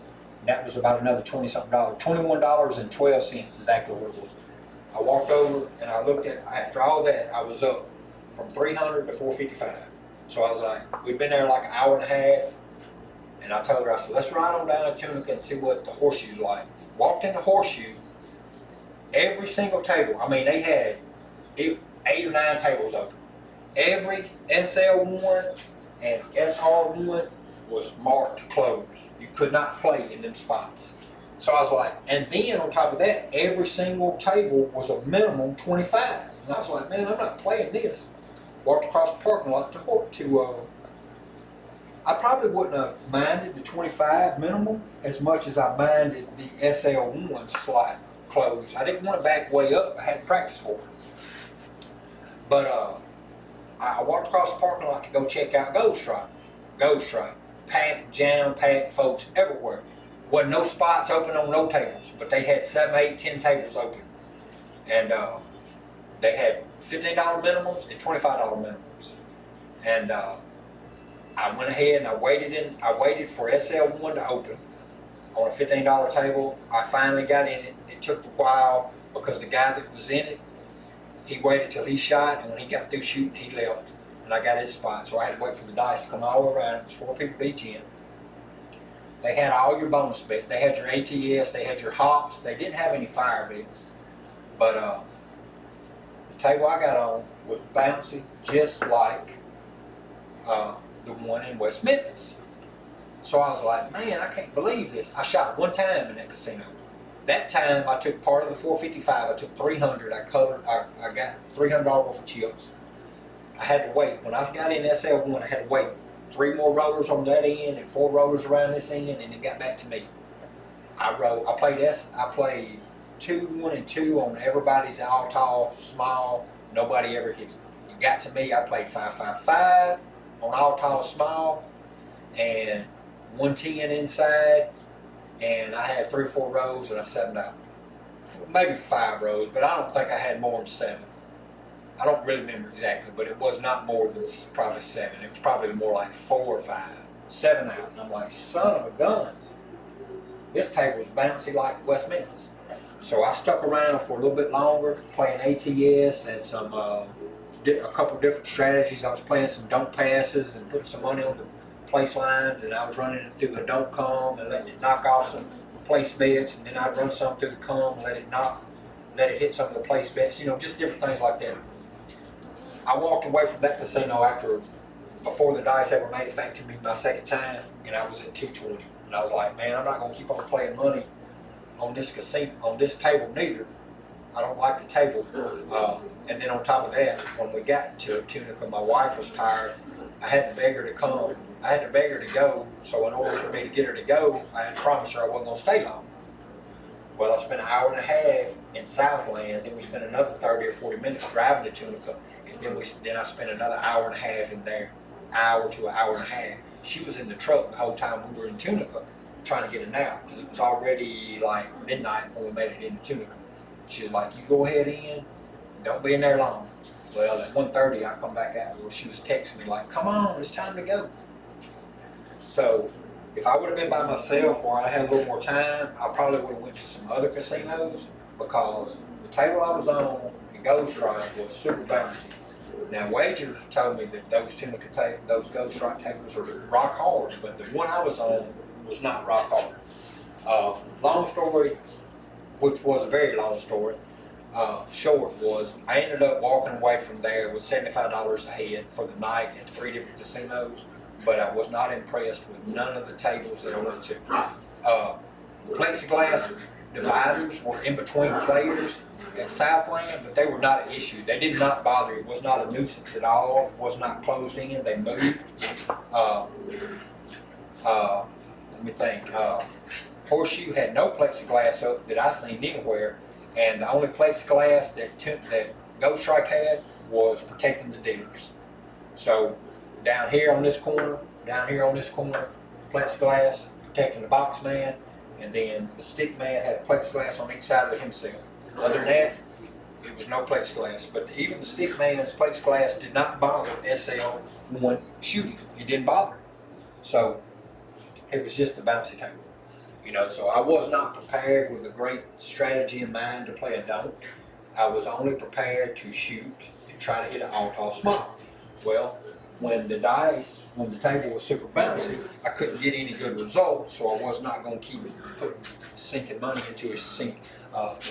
putting money into a sinking ship. So now that I give you that big old long story, let me go back up and read some of the comments I missed, because I don't know. Let me get down here to wherever we were at. So 2 hits are good.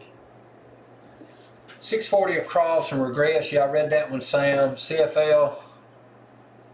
Yep, CFL, if I go through the whole strategy, you're correct. It takes 8 to 10 hits. What did I say a while ago? It took 5 if you hit 5 straight hits. That's not counting any extremes like the 2, 3, 11 or 12.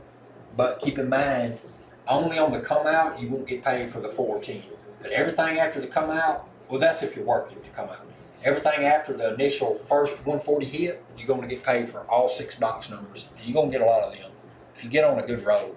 I mean, you look, 2 hits, and you've got 450 in your rack. You've got a board that's got 270 ready to explode. So you have so many options after 2 hits on 440. I just find it super hard to start out with this.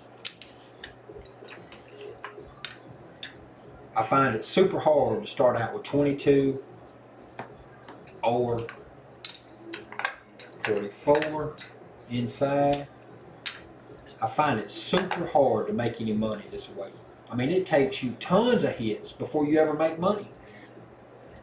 Even if you do this, even at that rate, every hit's only paying you 21. You have 66 at risk.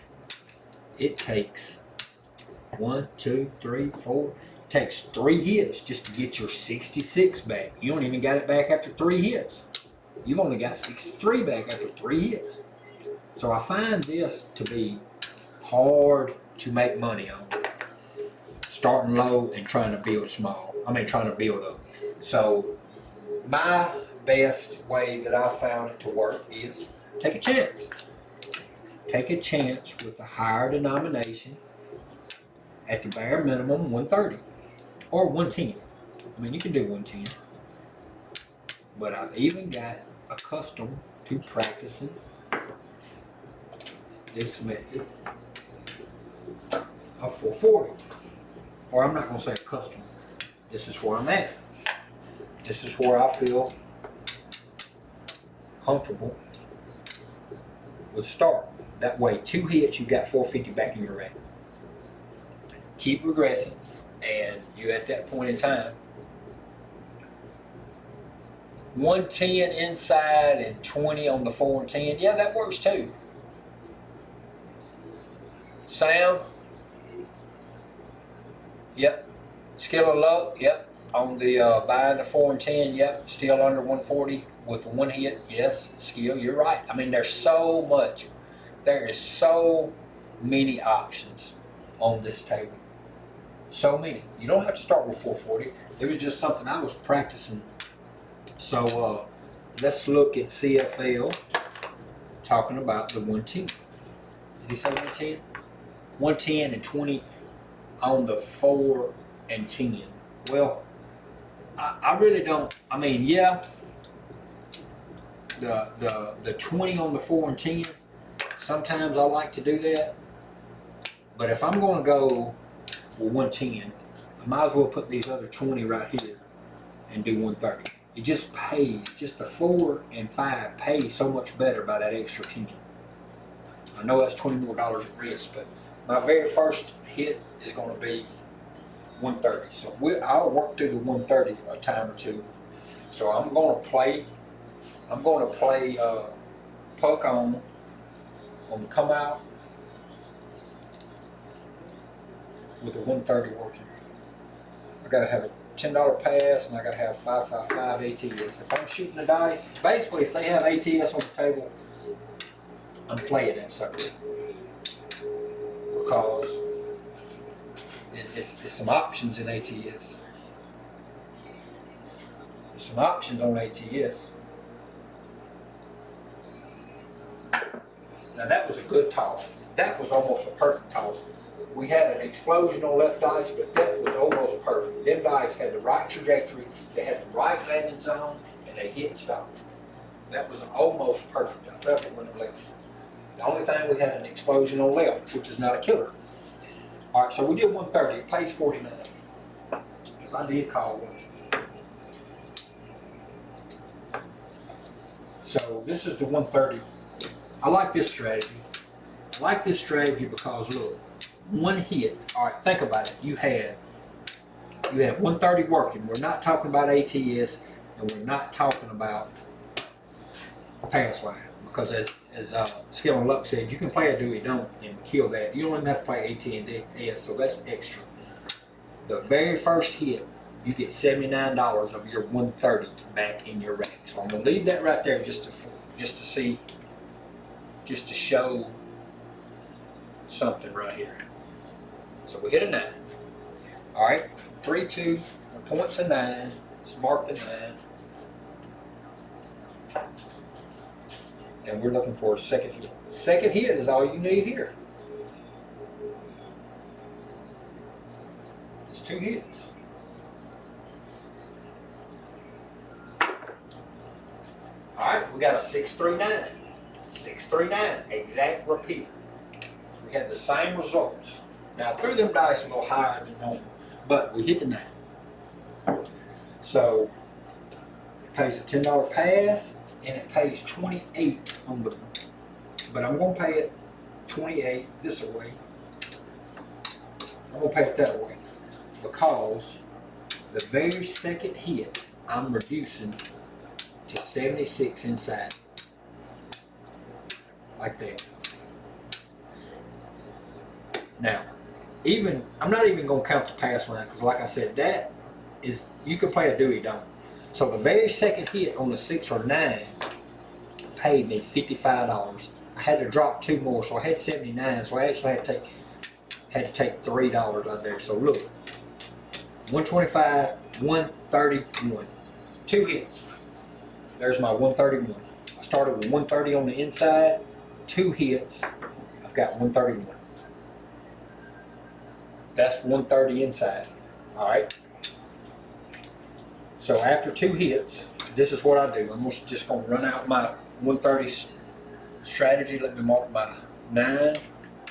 And if I would have hit a 6 or an 8 on the second hit instead of the 9 again, it would have had actually $8 profit instead of $1 profit. So working to come out, 3, 2, 3, 6.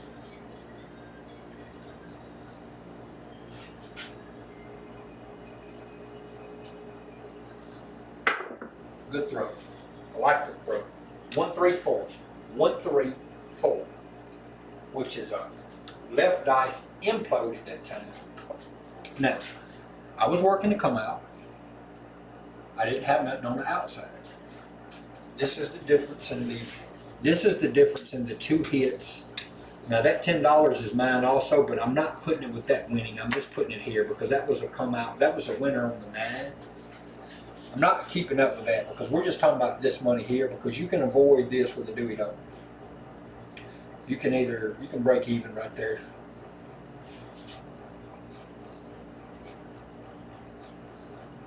I like that throw.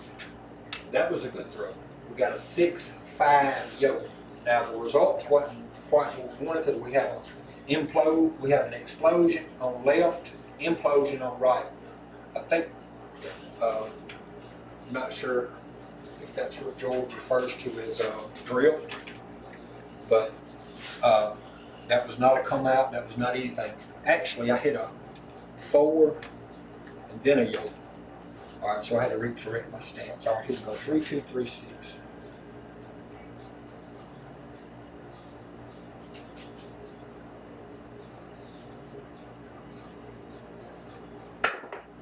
That was a good throw. 5, 1, 6. 5, 1 is an on-axis primary hit. That was just about dead perfect.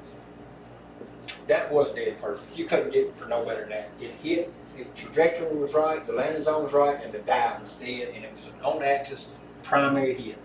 So we hit the 6. So this is what I do on the very next hit. The 6 pays us 21. 21 ain't that great, but this is profit money. So keep in mind, we're out of the hand because we've got 131 already. So this is what I do on my very next hit. Now, if I was really keeping up with it, I would have already racked this $10 pass line too, because I don't play a do-it-don't. So I'm going to go ahead and keep that in my bankroll. I mean, in my winnings, because I don't play a do-it-don't. I'm playing to hit the point. So what I do on the $21 hit is I go ahead and buy. I have to drop a little bit of money out. Not really drop it out. You'll see what I'm saying. I have to take a little bit of money out of my 130, because now instead of me having 131, I've only got 122. So I'm $8 in the hand. I'm $8 in the hand. I've got 122 of my original 130, but I've got a $20, a $20, and a 76 inside. So I'm gonna mark the 6, and then we're just gonna keep going. Well, you can take one more hit and press and collect. I do that every now and then, just to get out of the hand. You're absolutely correct. Depends on what the number is. If it's the point, you're going to get an extra 10 on the pass line, so you don't need to have to do that. But if it's the 4 or 10, you don't necessarily have to do that. If it's a box number, if it's an inside number, sometimes that is the correct method. Almost a perfect throw. Almost perfect. 3, 2, 3/6 die set, we hit a 5-1 primary on axis throw. That's a perfect throw. You can't ask for nothing better than that. It's a perfect trajectory, perfect landing zone, perfect depth. Perfect dying of the dice. They landed perfect. 6 again, pays 21. So at this point, as you stated, take one more hit, collect right there on that. Just collect it. No need in pressing anything. Now, what I will do, because I like the payouts of the 4 and 10, since I am up now, see there's my 100, 15, 130, 133, 143. I'm going to go ahead and press that 10 and 4 for 25 each. These are quarters each now. I just like to go ahead and do that, because I just like to get paid in 50s and 100s better than I like to get paid in, say, 40s and 80s, just for them extra 5s. So now I am completely in profit. I've got $133. I've got a loaded board with 76 inside and 50 outside. And dice are, board is primed to explode right here. You go on one of them 30, 20, 15 rollers right here, 30 roller, 20 roller, you in business. 369. 369. That's an on axis secondary single pitch hit. That is almost perfect. That is almost CFL. You was here watching last night. You seen all them damn 7 outs I was having. Now you can't tell me today that this ain't making a difference. I know it is. I know it is in my heart. I can feel it. There's a 9. The 9's already marked. That pays 21. This is what I do. It pays 21. No, it pays 28. I'm going to drop the dealer 2. That's going to be 30. So $2 for 30. All right, check it out. I tell him, press my 9 and 5. Press the 9 and 5 back up to 35 each. What that basically does, that I racked 5. Now I'm going to change that one out. Something didn't work out right that time. I was supposed to rack 5. I must not have got enough chips out. No, I only got 30 out. I had a green and red. I was supposed to get 35 chips out. Because what that's supposed to do, that lets me rack 5, and it presses my, it presses my 5 and 9 up, back up to 35 each, and I rack 5. So I should be at 138. There's 100 right there. There's 20, 30, 35, 36. Oh, I'm at 136. See, I had to drop $2. So yeah, I'm at 136. I was at 133. I had to drop $2. So I'm at 136 now. All right, so this is what this does. Did I mark that 9? I didn't mark that 9. So I know that this difference that I'm making, these adjustments, you know, I was reading a comment from George's stuff today.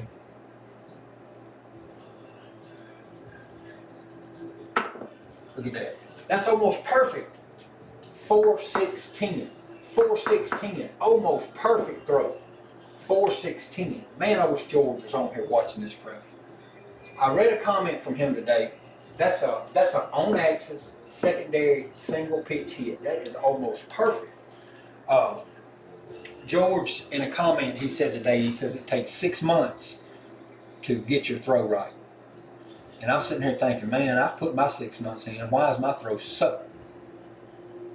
But it's starting to make sense to me today when I thought about this little bit higher trajectory. It's starting to make sense. He said it takes 2 months to get familiar with the dice, and it takes 2 months to wonder why, to get over the shock of these 30s and stuff coming, and then it takes 2 more months to fine tune and make these necessary adjustments.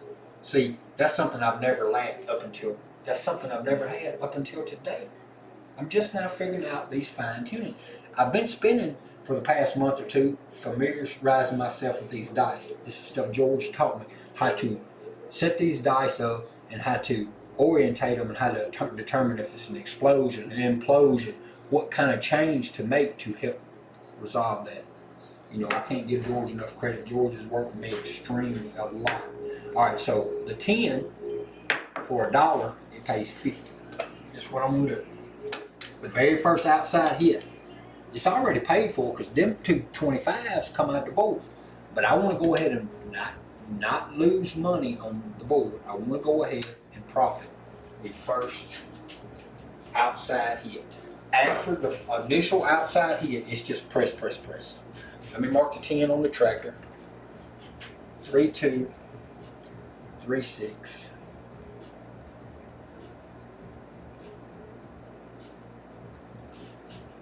Dice are up.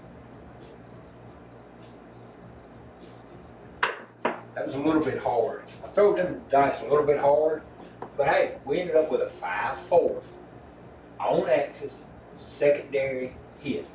So look at all these on axis hits I've been calling off back to back to back. All right, so we hit the 9.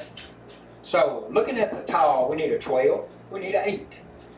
For small, we need a 2, 3, and a 5. All right, so let me mark that 9 and collect for that 9. That 9 pays 49. This is what I do. I don't have $1 right there, so I just pay it the long way. Pays 49. So there's 49. What I do, I just go ahead and press 12 and 12 like that. So I collect 25 and I press the 8 and 6 up to 30 each. That's 30 each. I'll collect it like this. I'll change it out of my rack, out of my chips, just so we can see, just so I can have dollars, reds, greens, and ones. This is all the winnings off of starting out with 130 inside. Now look at the board. We got our 130 back on the inside working. We've got 50 on the 50 on the outside. That's 180 working on the board, and all this profit. Well, 130 of it's not profit. There's the initial 130. This is profit. Board is primed to explode. George has helped me a tremendous. Yeah, my arm. I tell you something that I noticed at the other casinos. Mine's a little wider. They probably don't give you but 4 inches, maybe 5. I think I've got mine at about 6 or 7. And then my table, with the way I've got my rest stuff built right here, I haven't even got my chip rails carved in. I thought I had all my stuff. I've got a router, and I've got a router bit to cut all my chip rails. Went to plug it in about 2 weeks ago, and the dang router bit is a 1/2 inch shank, but my router will only accept a 1/4 inch. So I'm like, dang. So I've been looking around at some hardware places trying to find a adapter, but I had no luck. So I guess what I'm gonna have to do is either buy a new router that'll hold that 1/2 inch shank. And I was hoping I could find the adapter. I can find the adapter if you've got a 1/2 inch router. I can find the adapter that'll make it small for a smaller shank, but I can't find it where it goes the other way. I would think they make them, but I hadn't found one.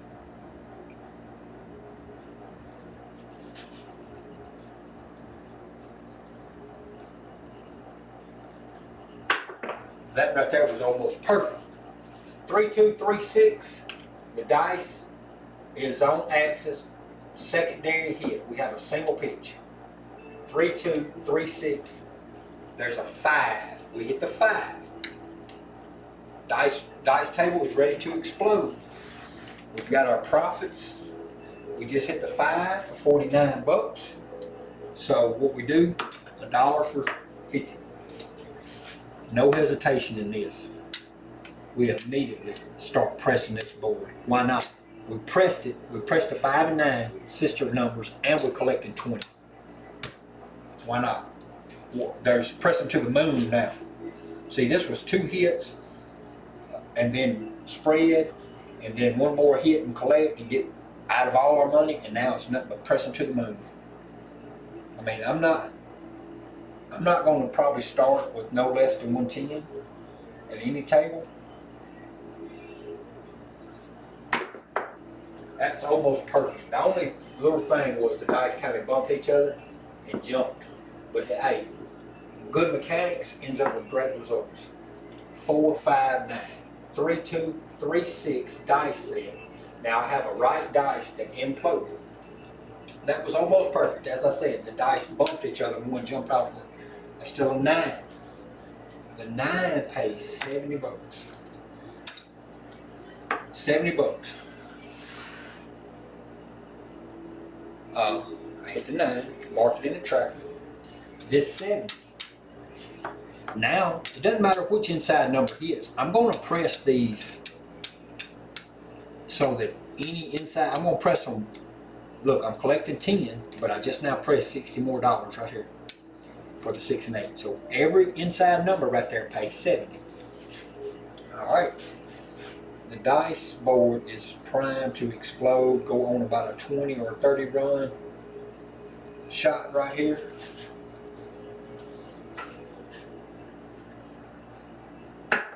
Almost perfect. Almost perfect. 3, 2, 3, 6. I got a 6, 3. I have an explosion of the left dice. 9 again. This 9 pays 70. We're just going to press to the moon. So we're going to press the 5 and 9. That's just the way I like to press mine. I press my 5 and 9. The next hit, I press my 6 and 8. Press my 5 and 9. I'm collecting 20. Look at that. I'm collecting 20. Marking another point on the track. That's 3 9. The 9s has got to be killing it now. Because since the last 7, I've hit 1, 2, 3, 4, 5, 6 9s since the last 7. I am not looking at the stats. I'm just looking at the little stat page, my input tracker.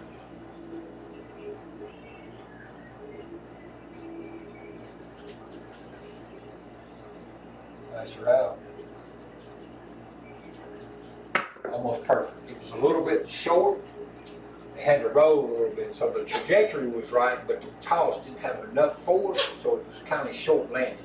But hey, 5, 3, good mechanics equals great results. 5, 3,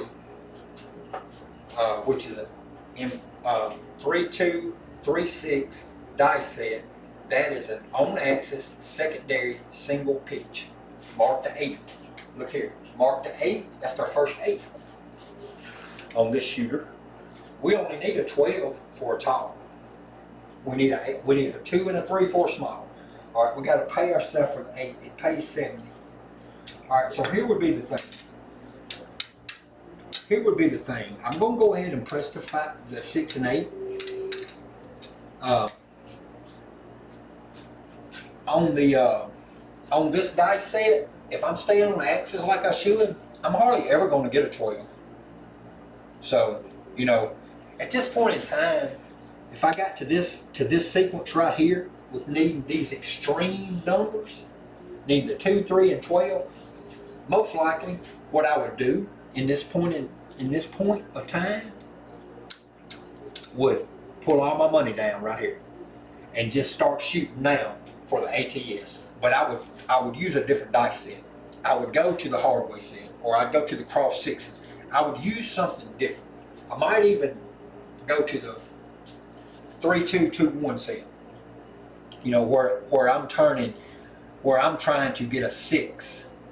You know, I mean, I'm not going to do that right now. But I'm just saying, them's options. Them are options. At this point in time, I mean, it's possible that I can get a 12, but it's not on axis.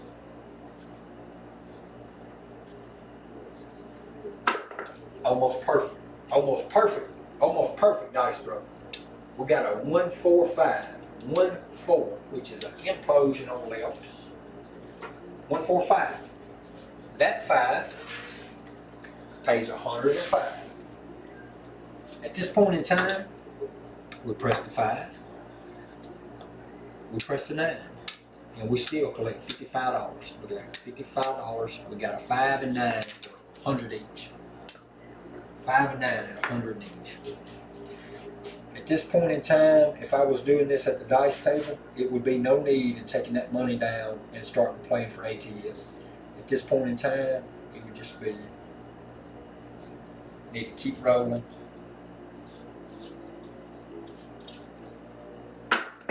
That was a little bit hard. That was a lot hard. If you notice, them dice hit the back wall right at the bottom of the base of it. and when they did, it bounced way out. So that caused bad results. 617. 617. We lost a lot of money on that board. If I was to hit another number, the next, I'm not going to fool with this. I'm not going to fool with this right now. We're going to go to this in a minute. But let's just say that I hit another number. Let's say I hit the 6. It would have paid 105. So what I would have did, I would have pressed. There's the 105 it would have paid. I would have pressed the 6 and 8 up.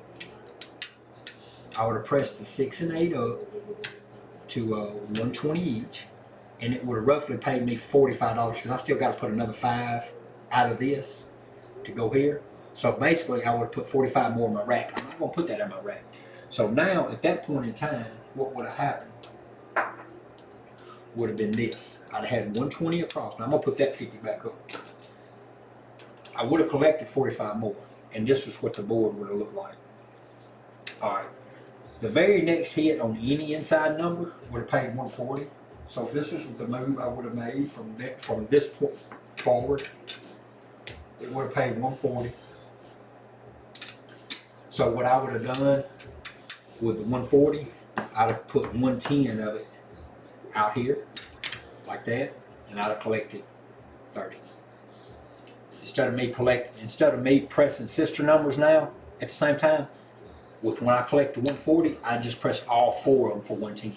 I do that a couple of times until I got to profiting more. So that would have took like 4 more presses, and I'd have been at 220, 220. I mean 240, 240, 200, 200. They would have been starting paying 280. At that point in time, I wouldn't even have to get that high. I'd have 175 and 175. They'd have been paying 245. At that point in time, I'd have been pressing all 4 of them 220 each time. And I'm just trying to shoot to the moon. All right, you see, I hit the outside numbers for 4 and 10 once and got paid 50. I never hit them again. All right, so I never hit them again. So let's go ahead and rack this money up, because that last run right there helped my SOR. That last run right there helped my bankroll. And I've been on here for a long, long time now, 2 hours. I don't even know if anybody's still left, but if you are, I appreciate it. And I'm going to look at the stats. Well, first let's look at the bankroll. Well, first let's talk about this. I needed a 12, I needed a 2 and a 3. That dice set, I had got tuned in. I was rolling good. I'm not going to hardly see a 2, and I'm not going to hardly see a 12. Every now and then I might get a 3 on that dice set. It's on axis. 3-2, 3-6 is on axis to hit a 3. You have to double pitch it to get it, but you can get to 2-1-3 on axis. 6-6 is not on axis. You can't get a 6 off of the 3-2 dice set if you stay on axis. It just don't never hit a 6. So you have to get that dice to explode like this, and just stay on axis to get a 6. Pretty much similar to the aces. So you can't hardly get midnight from this dice set if you're staying on axis. Pretty much similar to midnight. You can get the ace, but you have to implode it, that dice, and that stays on axis. Or, well, that's the only way to get it.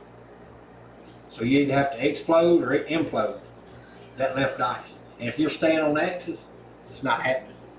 You're not getting aces, and you're not getting deuces, and you're not getting snake eyes, you're not getting box cars with this dice set if you stay on axis. That last hand, it shot for 1, 2, 3, 4, 5, 6, 7, 8, 9, 10, 11. Hold up, I lost my count. 1, 2, 3, 4, 5, 6, 7, 8, 9, 10, 11, 12, 13, 14, 15 roller. And I started with 130. There's my 130. So that's what I started with. There's my 130. This is my profit. That's lost. 1, 2, 3, 4, 5, 6, 7, 8. That's about 10. That's 9. 25. 50. 100. There's 150, 175, 185, $194 profit off that hand. But you seen the board. It was loaded. It was $400 out there, $370 or something like that. So let's see what overall I did. That last hand helped me out. It helped me get back to close to not losing money. There's 25. I gotta get a quarter. There's 500, 600, 7, 800, 5, 6, 7, 8. There's 800. There's 50, 25, 45, 50, 55, 60, 861. So all that, and we're only down $139. And that last hand, 15 roller, could have exploded. CFL, you hanging out, my friend. I appreciate you, buddy. Man, my wife, she knows I will get on this dice table.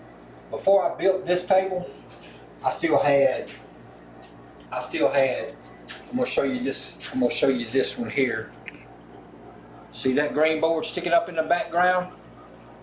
That's a 6 foot by 3 foot wide.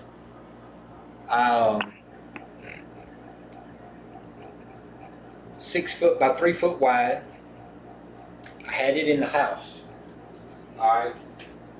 I had chips and I would sit back there. I have a rubber back for it, I have a diamond back for it. I had that one, and I stayed for hours in there. I'd go in there some night, 6, 7 o'clock in the evening. I might not leave out there at 1, 2 o'clock at night. And so she knows I'll hang out here and play this board. But hey, look, $139 profit. If you need some help with that OBS, if you get stuck on something and can't figure it out, man, you give me a shout. I'll try to help work with you on it and get you going. And I'm finna go in the house, check on the wife. I got my dogs out here, and they're ready to go out. Come here, Leo. Come here. This is Leo. That's Leo. He's 2 years. What is he, 2? And here's Freddie. So there's my boys. Come on, boys. They've been out here. They hang out with me. They are my boys. They hang out with me. They're crying. They're ready to go out. You get to where you need some help, my friend. You just let me know. I help you do whatever I can. And right before you go, let me swap over to the stats. We're just gonna look at that. So we can go over that. So all this time I've talked a lot. I know I've talked a ton, a lot. The stats. I had 42 shots. Had a 7.0 SOR. The SOR is not great, but that last run helped pull it up tremendously. Inside hits, 64%. Outside hits, 11.9%. The 9 took advantage. The 5 and 9, and you remember how I talked about me pressing the 5 and 9 first? Because look at those 5 and 9 hits. I hit more 5s and 9s than I usually hit anything. But keep in mind, I lost about 500 today on 2 come outs. A 440 come out and about a $60 or $70 come out. I still walked away from this table after 42 rows with only $139 in profit. At one point in time, I probably had 200 or 220, 270 on the table when I needed the 12, the 2 and the 3, and I said I could at this point regress off, take all my money down and shoot for ATS.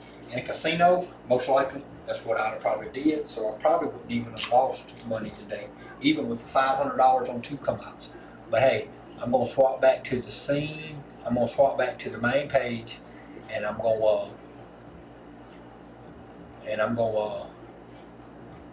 good looking kids. Yes they are. They're my babies. Any wind's a great wind. Well, actually, you know, I was in the loss a little bit. I got 861 here, so I was a little down. But hey, I think, you know, early in the session I said that it was going to take me a little time to work this throw out because I was trying 3 new tweaks to my throw. I think I got it. That last row was 15. I talked a lot, and I concentrated less than I probably should have. But just the last row that caught me on that 7 because I threw them too hard. That's a too short, but hey, that's a 4-1. That's right there is another on axis hit. But anyway, on axis secondary single toss. To get to the 4, you have to roll 3-2. You have to roll this one twice, and to get to the 1. Let's see. You have to roll this one twice, and you have to roll this one once. So it's a single pitch on axis. But hey, CFL, if you need some help, my friend, let me know. I appreciate you hanging out with me. And on that note, I'm going to go ahead and end the stream and push this video out for publishing. And I know I probably won't get any more people to watch it because it's too long. But hey, it's all good. I appreciate you. I appreciate the other guys that hung out with me. So guys, appreciate y'all. And on that note, Dice are out.